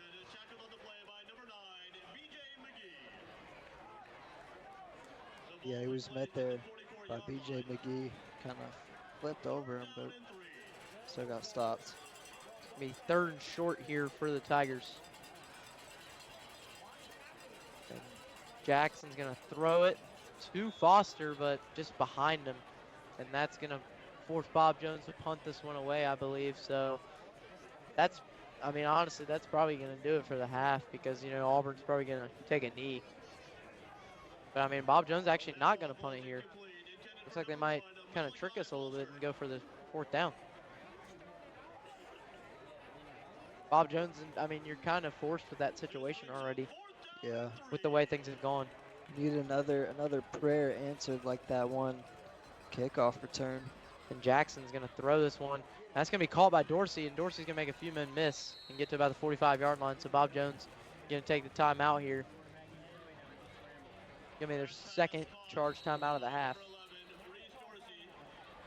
Yeah, if you're Bob Jones, you want to see more plays like that last play that just happened. You know, more longer range passing plays to get the ball rolling, and you really want more momentum because Auburn's already up 49-7, and you really need more momentum in scenarios like this. Yeah, and actually today I went over the Massey rankings of this game, and it actually said the spread was 35, and it said that also it said Auburn would win 49-14. So we're kind of close. We're kind of close to that already. Well, we're at that right now at just the right before the halftime. Yeah, 9 seconds ago in this second quarter, and I mean so far Auburn routing Bob Jones at home. You know, Bob Jones second in scoring in Alabama high school football, like we mentioned, and so far has not looked like it. They've just been flustered all over with the Tigers defense playing the way they have. Yeah, they've just been met by this #1 seed Auburn Tigers who've shown you in this game that they really deserve that, and whether it be with their passing plays or their rushing plays or especially their defense holding Bob Jones to just 7 points. And now Jackson going to drop back, steps up in the pocket. He's going to throw this one deep, and that's going to be an overthrow. Was intended for Dorsey, but way overthrown by Jackson. So going to be one last play for the Tigers, or for Bob Jones. Bob Jones got a Hail Mary in their book here.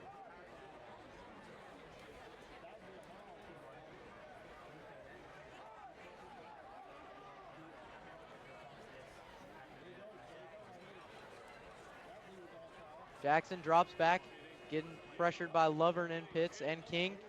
And Jackson's going to get hit from behind, and he's going to throw this one here. And it's going to be caught to the 20. Katarina almost was able to get a touchdown, but tripped up a little bit. He was tackled there by Greg Williams. But that will do it for the first half. 49-7, your Auburn Tigers up at halftime.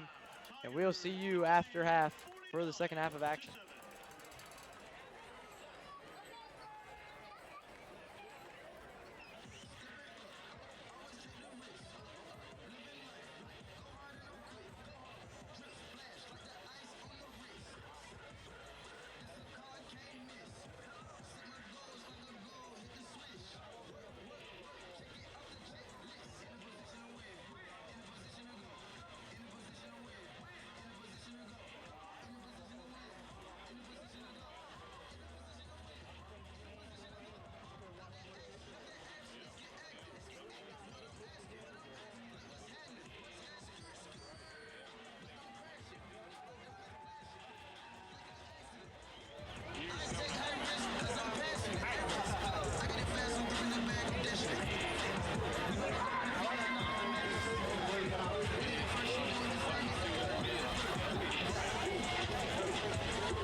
gentlemen of fortune, on behalf of Dr. Kristen Herring, Superintendent of Auburn City Schools, Dr. Shannon Pignato, Principal of Auburn High School, and our fearless captain, Director of Bands, Mrs. Deanna Marshall, we present the Auburn High School Marching Band. Tonight, we invite you to join the crew as we batten down the hatches, survive the mutiny, seek out the treasure, tame the perilous seas, as we present our 2024 production, Dark Souls. The crew will be under the field direction of drum majors Emma Stackers and Sam Traeger. Drum majors, will the crew ready?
most treacherous oceans known to man. You will discover the hidden island.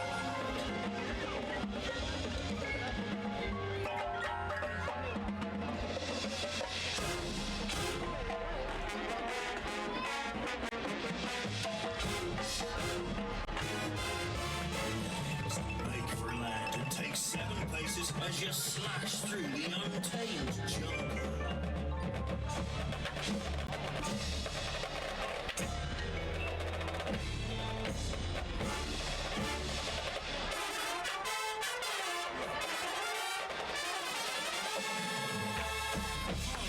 You must trek 13 paces westward to find where X marks the spot on Earth.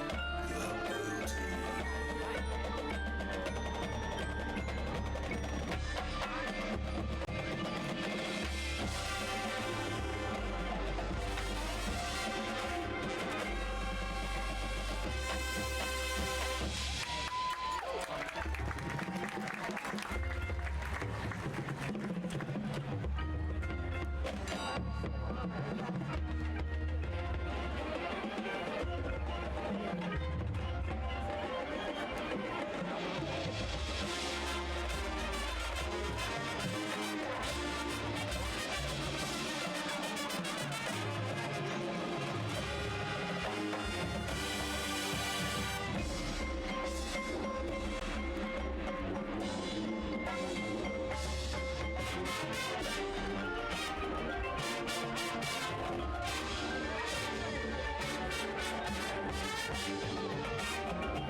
Ladies and gentlemen, the Auburn High School Marching Band. And staff include Sean Geiger, Joshua White, and Kim Chenier. Percussion instructors are Gregory Stringer and Jordan Wallace. Auxiliary instructors are Emma Baders and Michelle Bloom. Special guest cannon technician, Superintendent Kristen Herring. The Auburn High School Marching Band wants to encourage you to visit our concession stands this evening, run by the Auburn Band Boosters Association. All the proceeds from the concession stands directly support the band programs at East Sanford School, Auburn Junior High, and Auburn High School.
varsity and boys freshman basketball teams will travel to Eufaula High School. The girls will tip off at 1 p.m. with the boys following at 2:15. On Monday, November 11th, basketball will return to Auburn High School to face Percy Julian. Coach Jordan and the boys JV team will play at 4 p.m. Coach Pritchett and the varsity Lady Tigers will tip at 5 p.m.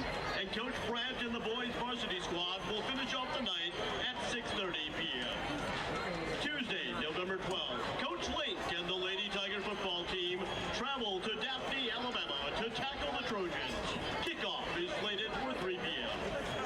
Thursday, November 14th, the girls junior varsity basketball team will play Eufaula at Auburn Junior High. The contest begins at 4:30.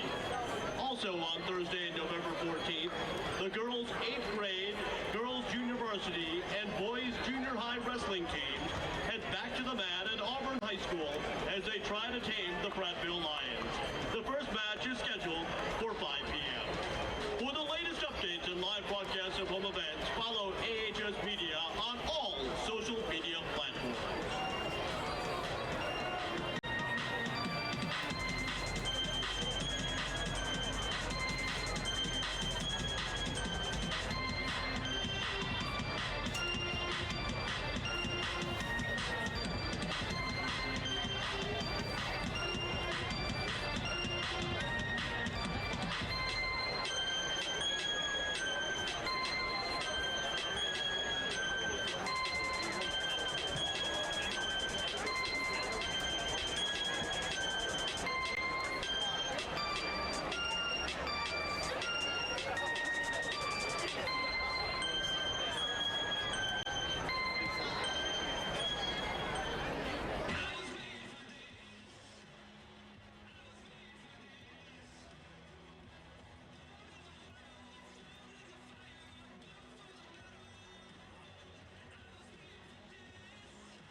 Hello, everyone, and welcome back to Duck Sanford Stadium. We are just about 3 minutes away from the second half of action, and we're going to kind of break down a little bit of some halftime stats here for you just before this half gets going. And, you know, Jackson Kilgore perfect on the day, 320 passing yards and 3 touchdown passes, and Omar Mapson has 144 rushing yards, 4 TDs, and Auburn's offense overall 471 yards, 49 points, and the defense, I mean, 0 points allowed. Trent, but I mean, that's just great so far for this Tigers offense and defense. One of my keys to the game for Auburn on offense was really just feed Omar the ball and run the ball, get a lot of rushing yards. And I mean, you've seen that pay off with 144 yards and 4 touchdowns, putting a lot of points on the board.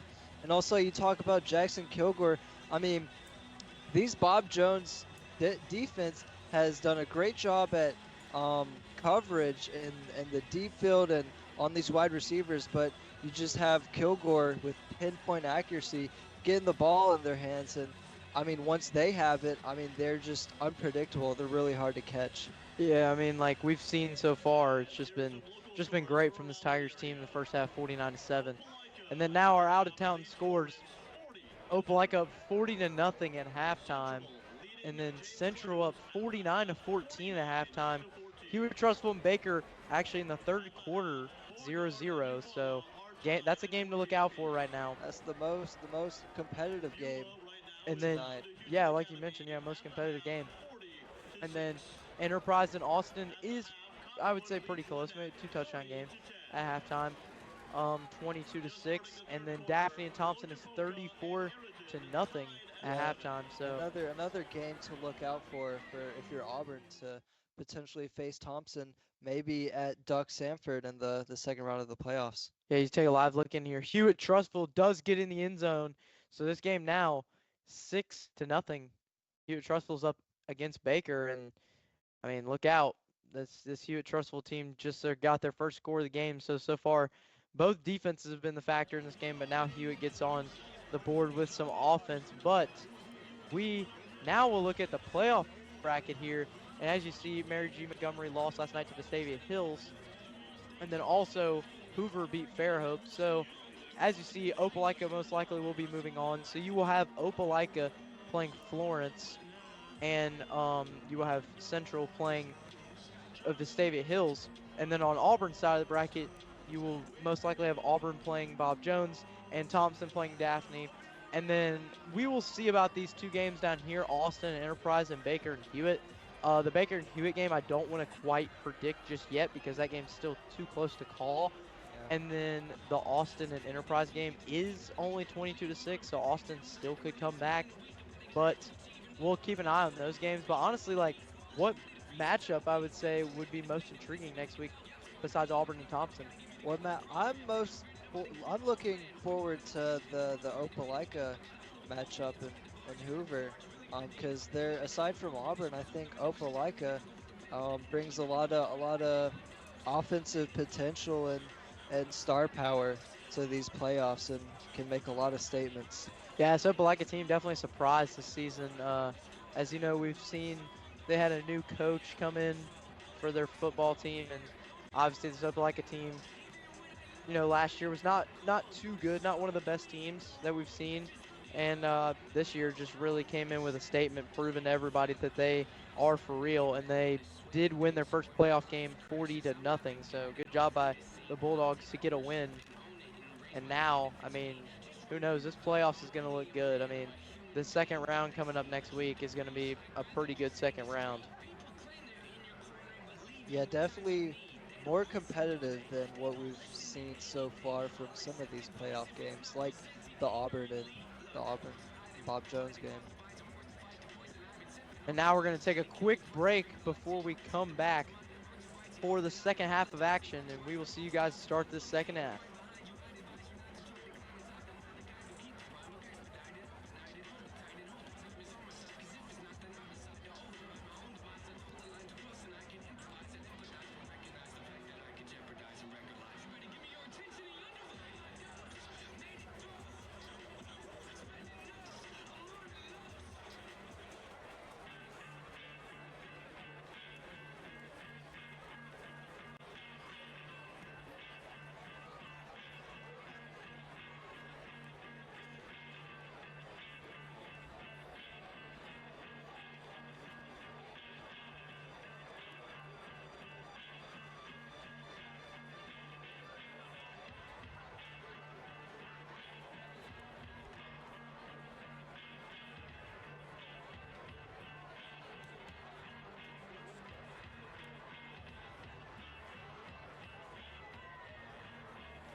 And we are back for second half action between Auburn and Bob Jones.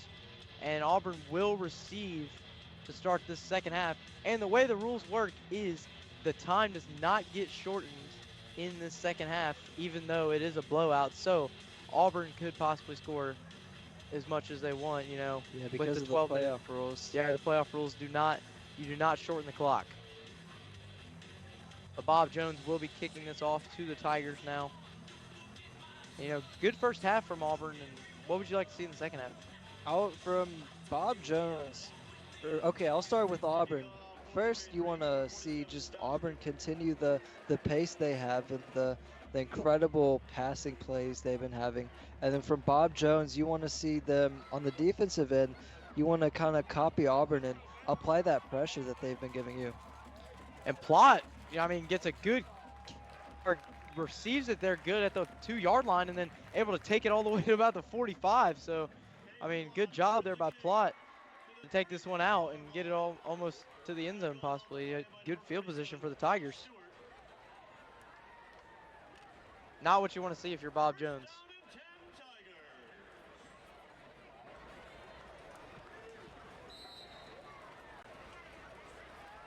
Yeah, we will see Jackson Kilgore come back out here. Thought you would see the junior backup quarterback Crawford Lothridge, but looks like you might see him later on in this game. But there will be a running clock. The clock will run whole time, so. And you will see Mapson there in the backfield. Mapson's gonna take this one, and he's gonna be met right there at the line for about a yard.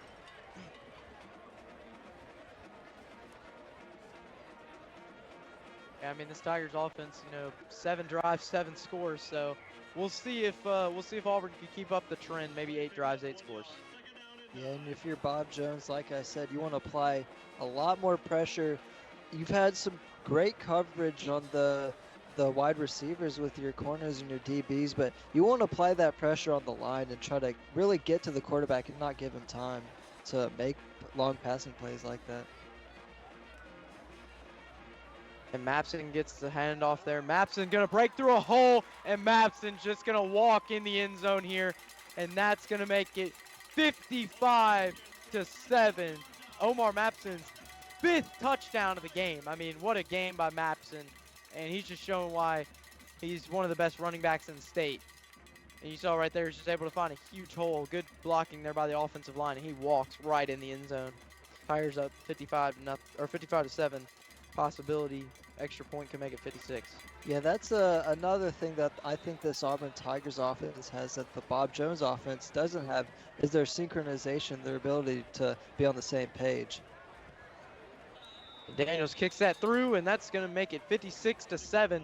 So Auburn already starting off quick here in this second half with a score 56-7, with a score to make it 56-7. So good job by this Auburn team to get on the board again and make it 56-7. I mean, just a great job. They're most certainly not losing any of the momentum that they have carried throughout the first half.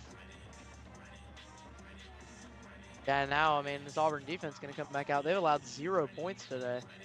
Just a great job by the Tigers defense. Yeah, you really just want to keep that up. That's really the key for the defense. Just keep applying that pressure. And now the Tigers going to be kicking this one off to Bob Jones here.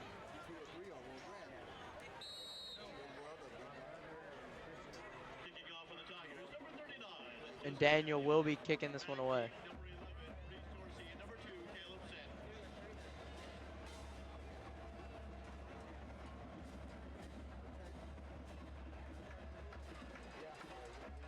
Daniel with the kick.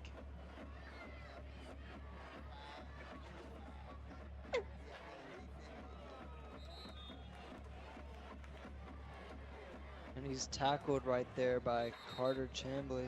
Yeah, it looks like Dorsey's hurt down on the ground.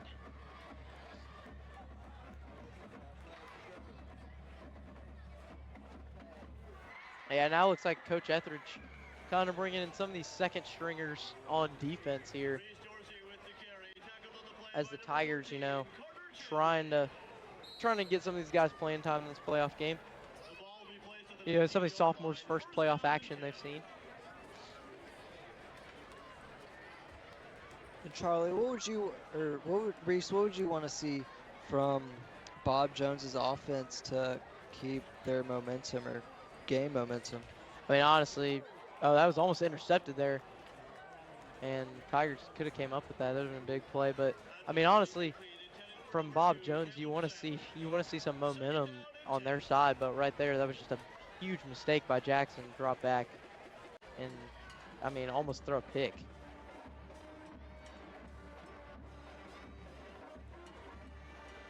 Yeah, it's a very lucky play from Bob Jones. Could have been intercepted by B.J. McGee, but was not. So Bob Jones will have a 2nd and 10 here, and that's going to be a handoff to Sanders, and he's met by a sea of defenders. Caleb Pitts and Carnell Jackson, and Jackson Lover and all meet him there. Yeah, that should just serve as a sign for Bob Jones to stop, rushing short and into the pressure that the Tigers are applying, and just have more longer plays. Yeah, so now it's going to be 3rd and long here for Bob Jones. So here we go. Will the Patriots get a first down on this play here? Jackson throws it to Katarina, and Katarina, I believe, will be, I don't know, let's see the spot of the ball here. I thought he might be short by a little bit, but the refs might give him they might give him the first down. Nah, he will be short, so it's going to be about 4th and about 3, so Patriots will bring out their special teams unit to punt this one away.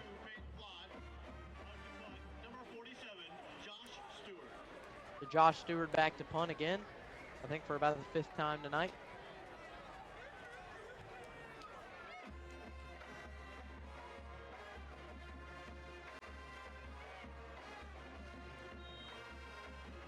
So far I think this game has really been controlled by offense. I mean, you could say it's been controlled by the Auburn Tigers defense and their offense, but it's really been controlled by their offense having amazing plays with Kilgore to Askew or Flott on the kickoff return, or long rushing plays from Omar Mabson. Yeah, I mean, right now, live looking right now, actually, Hewitt up 7-0 at Baker, and I mean, what a game so far. Defensive game we've seen. It was 0-0 at halftime, but Yeah, I mean, like you mentioned too, Omar and Kilgore and everybody, just a great offensive game overall, and we've seen it's just been so far so good for the Tigers, and they might carry that momentum into the next playoff game. Yeah, you're definitely going to need that type of momentum and that confidence. I've been saying Bob Jones needs a lot of confidence and momentum against Auburn, but Auburn really needs a lot of momentum and confidence against Thompson, who they lost to 2 years ago in the state championship. Yeah, I mean, that's going to be a big game next week. Definitely a game to watch for sure. Stewart's going to punt this one away here, and it's going to be right to Plott, and Plott's going to try to take this one out, but cannot. He is met right there at about the 45-yard line, so Plott will be downed.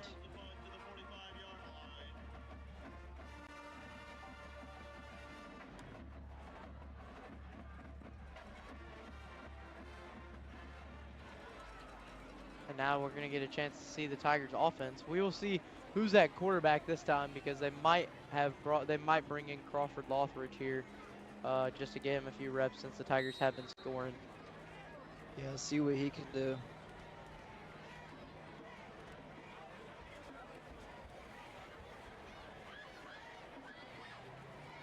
And then, like I've said, Bob Jones really needs to apply more pressure on the ball and the line and the QB. And yes, you will see the junior quarterback Crawford Lothridge come out here now.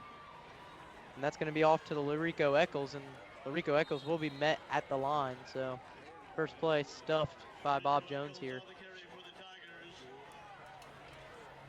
And this Tigers team's got a lot up to him. I mean, we've seen Crawford Lothridge this season. He's had a few good plays, and also, I mean, Larico Eccles has had a few touchdowns this season, and Cash Brief as well. And that's going to be a fumble, and Bob Jones almost recovers it. They do recover it on the second time around, and that's a huge mistake by the Tigers on offense. First turnover for Auburn.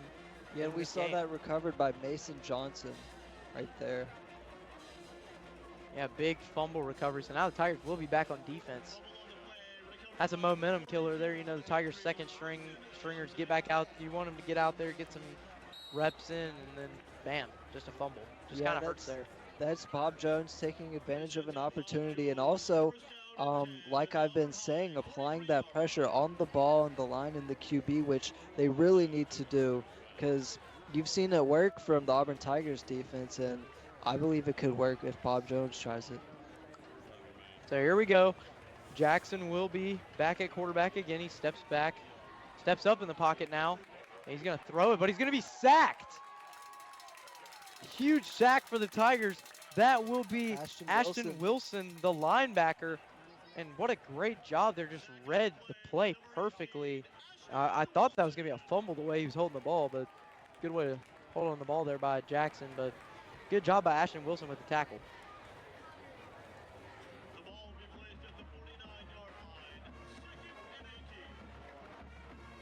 It's going to be a second and a mile here for Bob Jones, as they look to try to get a first down possibly on this play. Jackson drops back. He throws it to Katarina. Katarina gets to the outside, and he gets to about the 40-yard line almost, and he's thrown out of bounds. Tackled by Kamari Russell there.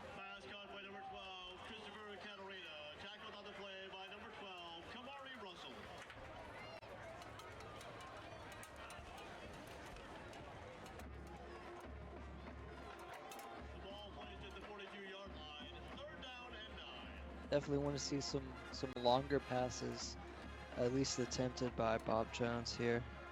Yeah, Bob Jones, I mean, haven't seen him throw the ball deep tonight, and we'll see if they can right here. And Jackson's going to step up in the pocket, and I thought he was going to run it himself, but he just kind of pitches that off to Sanders, and he'll be tackled there by Ashton Wilson. So the Tigers defense comes up with a stop. The second stringers come up with a stop here, I believe, so unless Bob Jones wants to go for it. Yeah, and we're seeing some great defensive pressure and recoveries provided by Wilson right there. You saw with that sack and then that tackle. Yeah, and I believe Bob Jones will be going for it here. So Jackson under center with Samuel Monroe back there. And Samuel Monroe will take this, and I believe he will have the first down. Looked like Ashton Wilson almost had him. I think aside from attempting more longer passes, you know, Monroe and the running backs could play a good factor into getting some momentum for Bob Jones' offense here. And now Auburn's defense almost went off sides there. Could have been a big mistake, but now Bob Jones gonna set back here in the pocket. Jackson under center still. And Jackson's gonna drop back. He's feeling some pressure. He throws it over there to Sanders, and Sanders breaks a tackle, and he gets absolutely roughed up there by some Tigers defenders. And that was number 26, Trey Smith, with the tackle.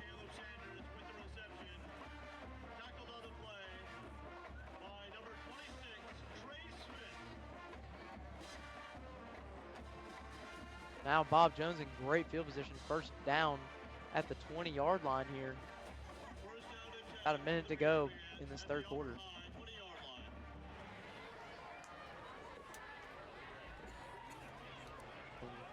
Throws a deep pass here, but that's Katarina with the touchdown. And that's going to be caught by Bob Jones.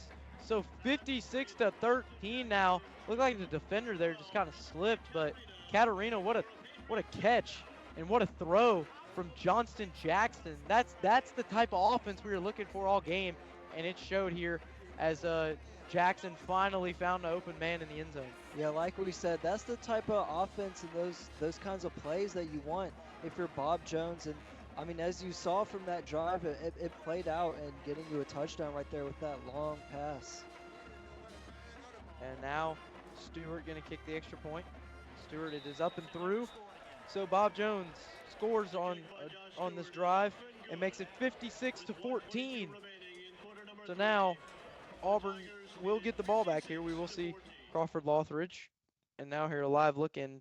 And Baker actually scored now, so it's 7-7 between Baker and Hewitt Trustful. Yeah, keeping this game close and competitive even at the fourth quarter. Yeah, this is one of the better games we've seen so far in this playoff matchup, considering, you know, the first few matchups we've seen tonight have been blowouts. So Yeah, definitely competitiveness wise. This game and the Austin game is definitely pretty competitive. Yeah. I mean, and even the blowouts, I mean, they're still entertaining, like Auburn, you know, having a lot of plays that are very, very entertaining to watch. And this team always, I mean, this Auburn Tigers offense definitely knows how to make a blowout fun to watch. Now Josh Stewart going to be back to kick it here. I believe this is going to be an onside kick from Bob Jones. So here we go. It will be a squib kick, it looks like. So Auburn going to take it here and take it across field. That's going to be Cash Reese there, trying to take that one across field and get a little bit of yardage, and he actually did. So Tigers going to be forced with good field position here. This is about where they fumbled the ball the last time on the last drive, which Bob Jones did capitalize off that turnover. So Auburn offense comes back out on the field with Crawford Lothridge under center. So Crawford Lothridge will get a second chance here. Yeah, and you talk about that fumble that happened on the last drive for Auburn, which was from Mason Johnson.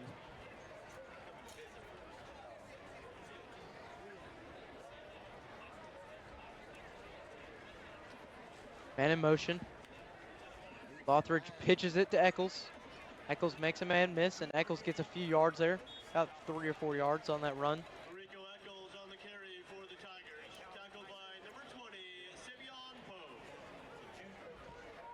That's probably what you're going to see from this Auburn Tigers offense at this moment right now. More motion plays and rushing yards. Yeah, you'll probably, you know, obviously Coach Etheridge wants to show a little bit of respect to the other team, and probably trying to make it to where you don't score anymore. Maybe if you do score once, it's fine, but that will be the end of the third quarter. Bob Jones did score once in this quarter, so makes it 56-14. Also, Auburn did score, and I mean, we will be back in the fourth quarter with some more action.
And we are back for some fourth quarter action.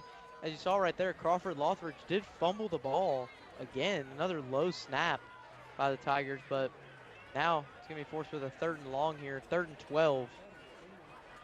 Yeah, one big takeaway from last quarter, from that one drive for Bob Jones, was they've picked up a lot of momentum from off of that touchdown. Yeah, you saw right there just a drop pass by Jaden King, wide open. Good throw by Lothridge, but wide open Jaden King could not corral that pass. So now Tigers will be punting it, I believe, on this play here. So also another thing I wanted to see from Bob Jones was copying Auburn and applying that pressure on the line and the QB and not giving him time to read the field. So Daniel will be back to punt it there, and that's just going to be a short punt to the sideline. So about the 45-ish yard line. So Tigers defense will come back out again, and we'll see if Bob Jones can get another score. Bob Jones had a pretty good drive after that fumble last drive. So Trent, what do you want to see for Bob Jones in this drive? What I want to see more is more of those longer passing plays, what got you in that last drive a touchdown, and just more plays that will pick up the pace and the tempo for this offense and give them momentum and confidence, which is what they really need when they're playing here at the Duck. Yeah, we'll see if Bob Jones can possibly get some momentum going, and Jackson looks frustrated with the way they're not calling plays here. So, or the ball actually, it looked like some confusion with where the ball was supposed to be. Couldn't get the ball out there in time, but we will resume action. Jackson back under center. And Jackson's going to throw it to Malachi Foster. Foster makes a man miss. Foster makes another man miss. Foster down the field to the 30, out of bounds at about the 25-yard line there for Malachi Foster. One of the best plays of the day we've seen from him. He's been a little bit frustrated with the way he's played tonight. Obviously, you can tell because he's been dropping passes, been complaining about some stuff like overthrows and stuff like that. So good job to see Malachi Foster get back in there and, make an impact immediately. When Malachi Foster and Caleb Sanders both have the ball in their hands, they can really pick up some good rushing yardage, but also, like you said, they've dropped a few good passes. Another catch by Malachi Foster, just threw it way above his head. And good one-handed grab there, but that's going to be loss of yards for the Patriots.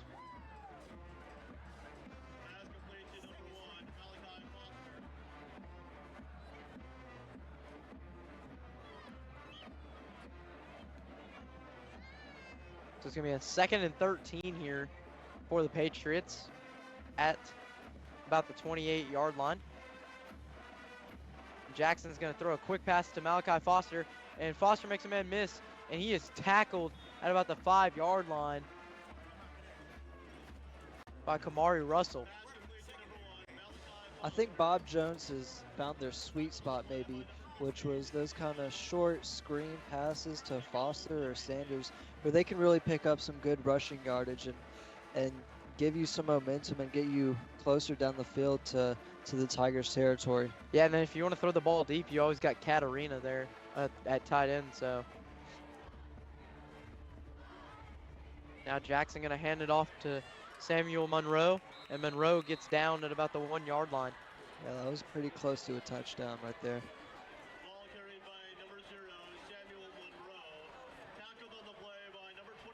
So now, Bob Jones going to be faced with a 2nd and goal here at the 1-yard line.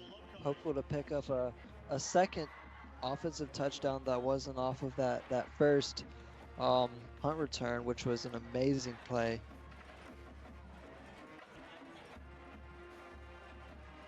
It's handed off to Monroe, and Monroe gets in the end zone. Bob Jones with the touchdown. 56-20 now. Bob Jones has cut the lead a little bit, and what a play, or what a drive by the Patriots here. Yeah, they looked in tune. They looked on the same page. They were playing as a team, and they overall they looked like they had confidence, which was most important in my opinion for this game. Weird formation here for the Patriots. I wonder if they're going to go for 2 or they're going to. No, it looks like they're going to kick the extra point. Kind of a weird formation to do it.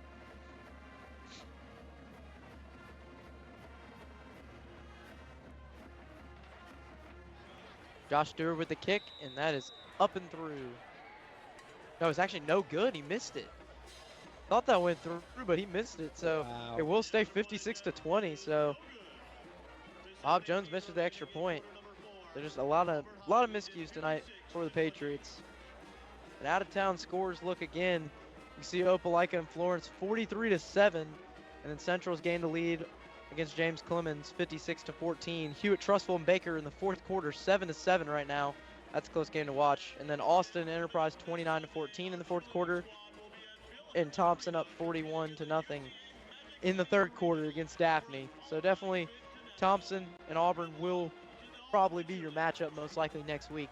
Which will be very interesting, very exciting, very emotional as well for some of these players, these students, because just 2 years ago, you know, the last time they played each other was in the state championship, where, of course, Thompson took home the championship. And Auburn is certainly looking to get a good win off that rematch. Yeah, Auburn definitely looking for some revenge. Stewart going to hooch kick this one here, and it's going to be almost caught by Auburn, and then it looks like one of the Auburn players did get on, and I believe they did, and that's going to be Ashton Wilson getting on top of that there. Yeah, one thing we've seen from this Auburn Tigers offense from the last 2 or 3 drives was they've lost a little bit of momentum, honestly, and you know what, they've lost momentum with that fumble right there too. Actually, that was my mistake. It was JD Dallas with the recovery.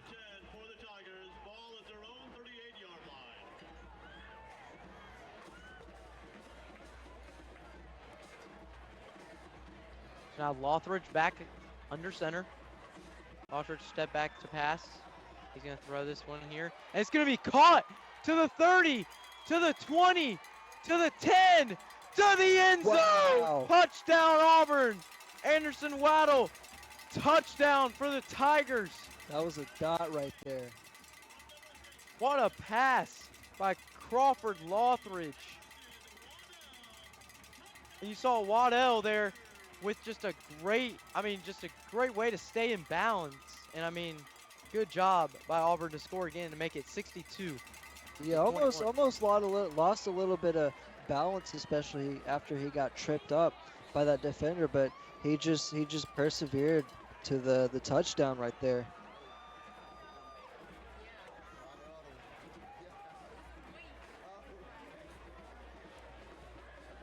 Extra point is up and through by Oliver Harmon.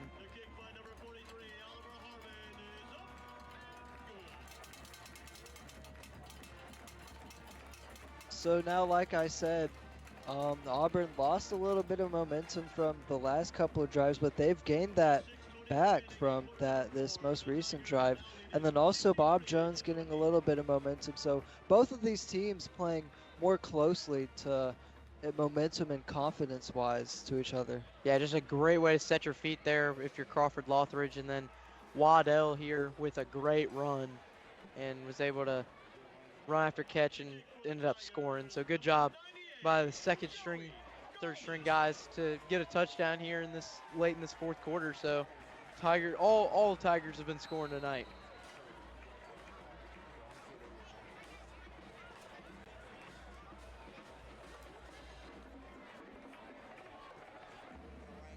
Yeah, and you've also seen a lot of scoring from players like Mabson and Kilgore too.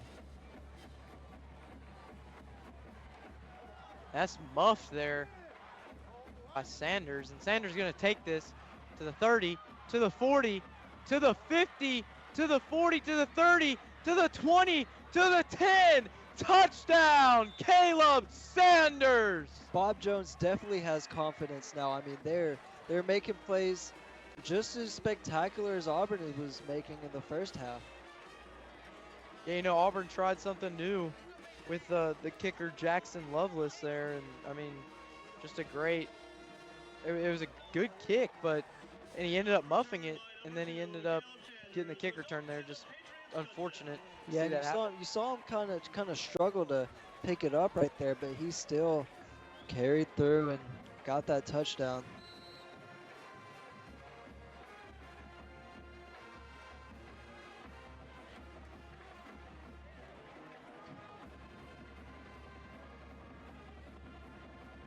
So the extra point here from Bob Jones, and it looks like it's going to be maybe a false start or maybe a delay game. It's going going to be offsides on the Tigers.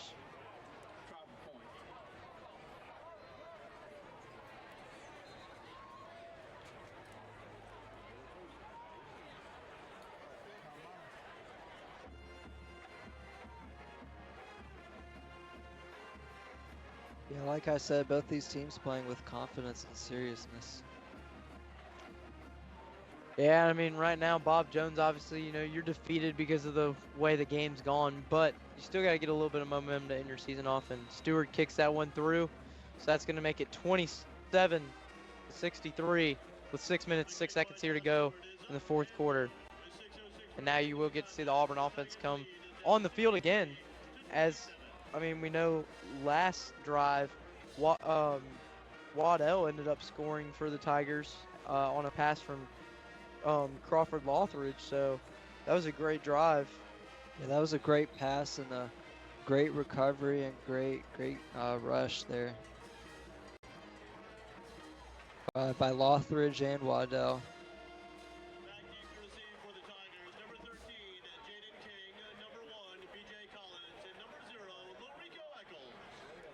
And now Josh Stewart will be kicking this one off here. It's going to be another one of those pooch kicks. It almost did work. J.D. Dallas almost fumbled on the last recovery, but was able to corral it at the end. So we'll see if this kick works here for Bob Jones.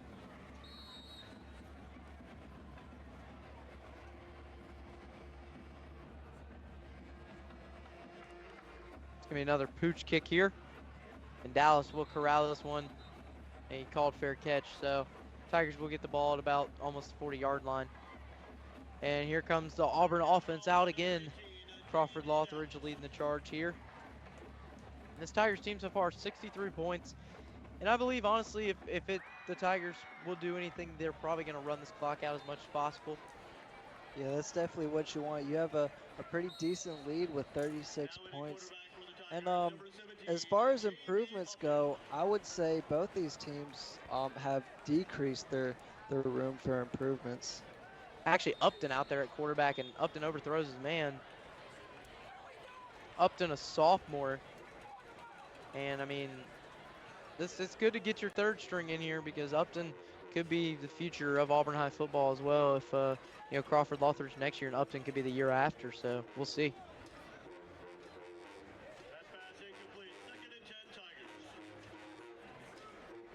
Was intended for B.J. Collins, but could not corral it. Upton's going to take it himself. And Upton going towards the sideline. He gets a few yards. And that's the one key thing I've noticed about Upton. He is a running style quarterback, you know, read option type of guy, likes to keep the ball for himself and run. Definitely a key to his ability in playing. Yeah, that's good to have so far in this, or well, where you're at right now for the Auburn Tigers. Just run the ball, minimize turnovers, don't want any interceptions, any sacks. Just try to drain the clock out while you have this 36-point lead. With only 4 minutes left to go. And Upton, you know, handed the ball off there, but I mean, Will Angelo Santiago just could not find a hole there. So it's going to be 4th and 2, I believe.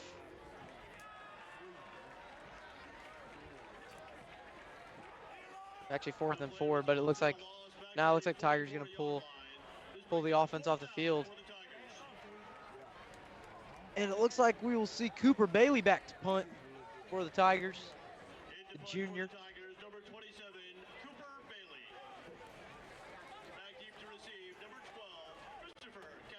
Try to hopefully get a touchback or a long kickoff to minimize Bob Jones's opportunity with this limited clock. Bailey punts that away. And a good punt. This is going to take a Auburn bounce. And it's going to continue to roll. And that ball's just rolling. And that's going to be down almost near the 5-yard line. So 3 minutes to go here in this fourth quarter. Auburn up 63-27. And now we're going to take a live look in at the Hewitt, Trustful, and Baker game. Actually 2 minutes and 3 seconds here in this game, and it's still tied 7-7. Not a lot of offense tonight between these two.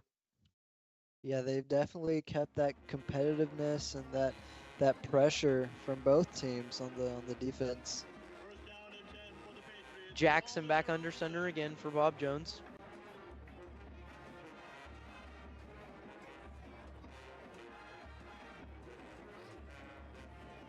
Hands it off to Rice, and Rice gets nowhere, just stuffed at the line.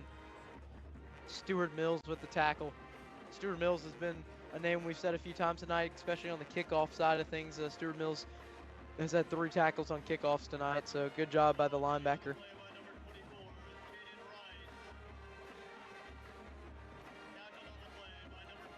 Yeah, and you talk about defense. If you're Auburn Tigers defense, you want to really apply this pressure. And Jackson's going to throw it here to Foster, and he is met at the line by Andre Hogan's. Yeah, Andre Hogan's with a huge tackle there.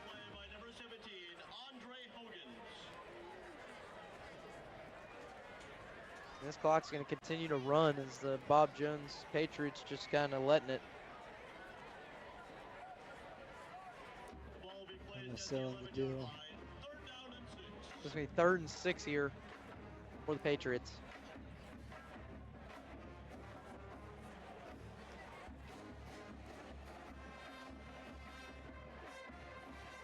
Kind of a little bit of confusion here from Bob Jones. Jackson drops back, trying to find an open man, and Jackson's going to heave this one downfield, and he overthrew Malachi Foster there about midfield. So decision time for Bob Jones. Will they punt this one, or will they continue to try to go for it to at least, end on a positive note for their season? Yeah, and with every second this clock ticks, Auburn and Thompson just get closer and closer to that rematch that, for me at least, heavily anticipated rematch from 2 years ago. Yeah, Thompson currently up 50-0 against Daphne in the 4th quarter.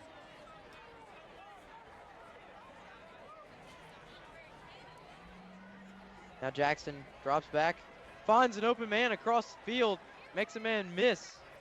I believe that's Caleb Sanders on the catch.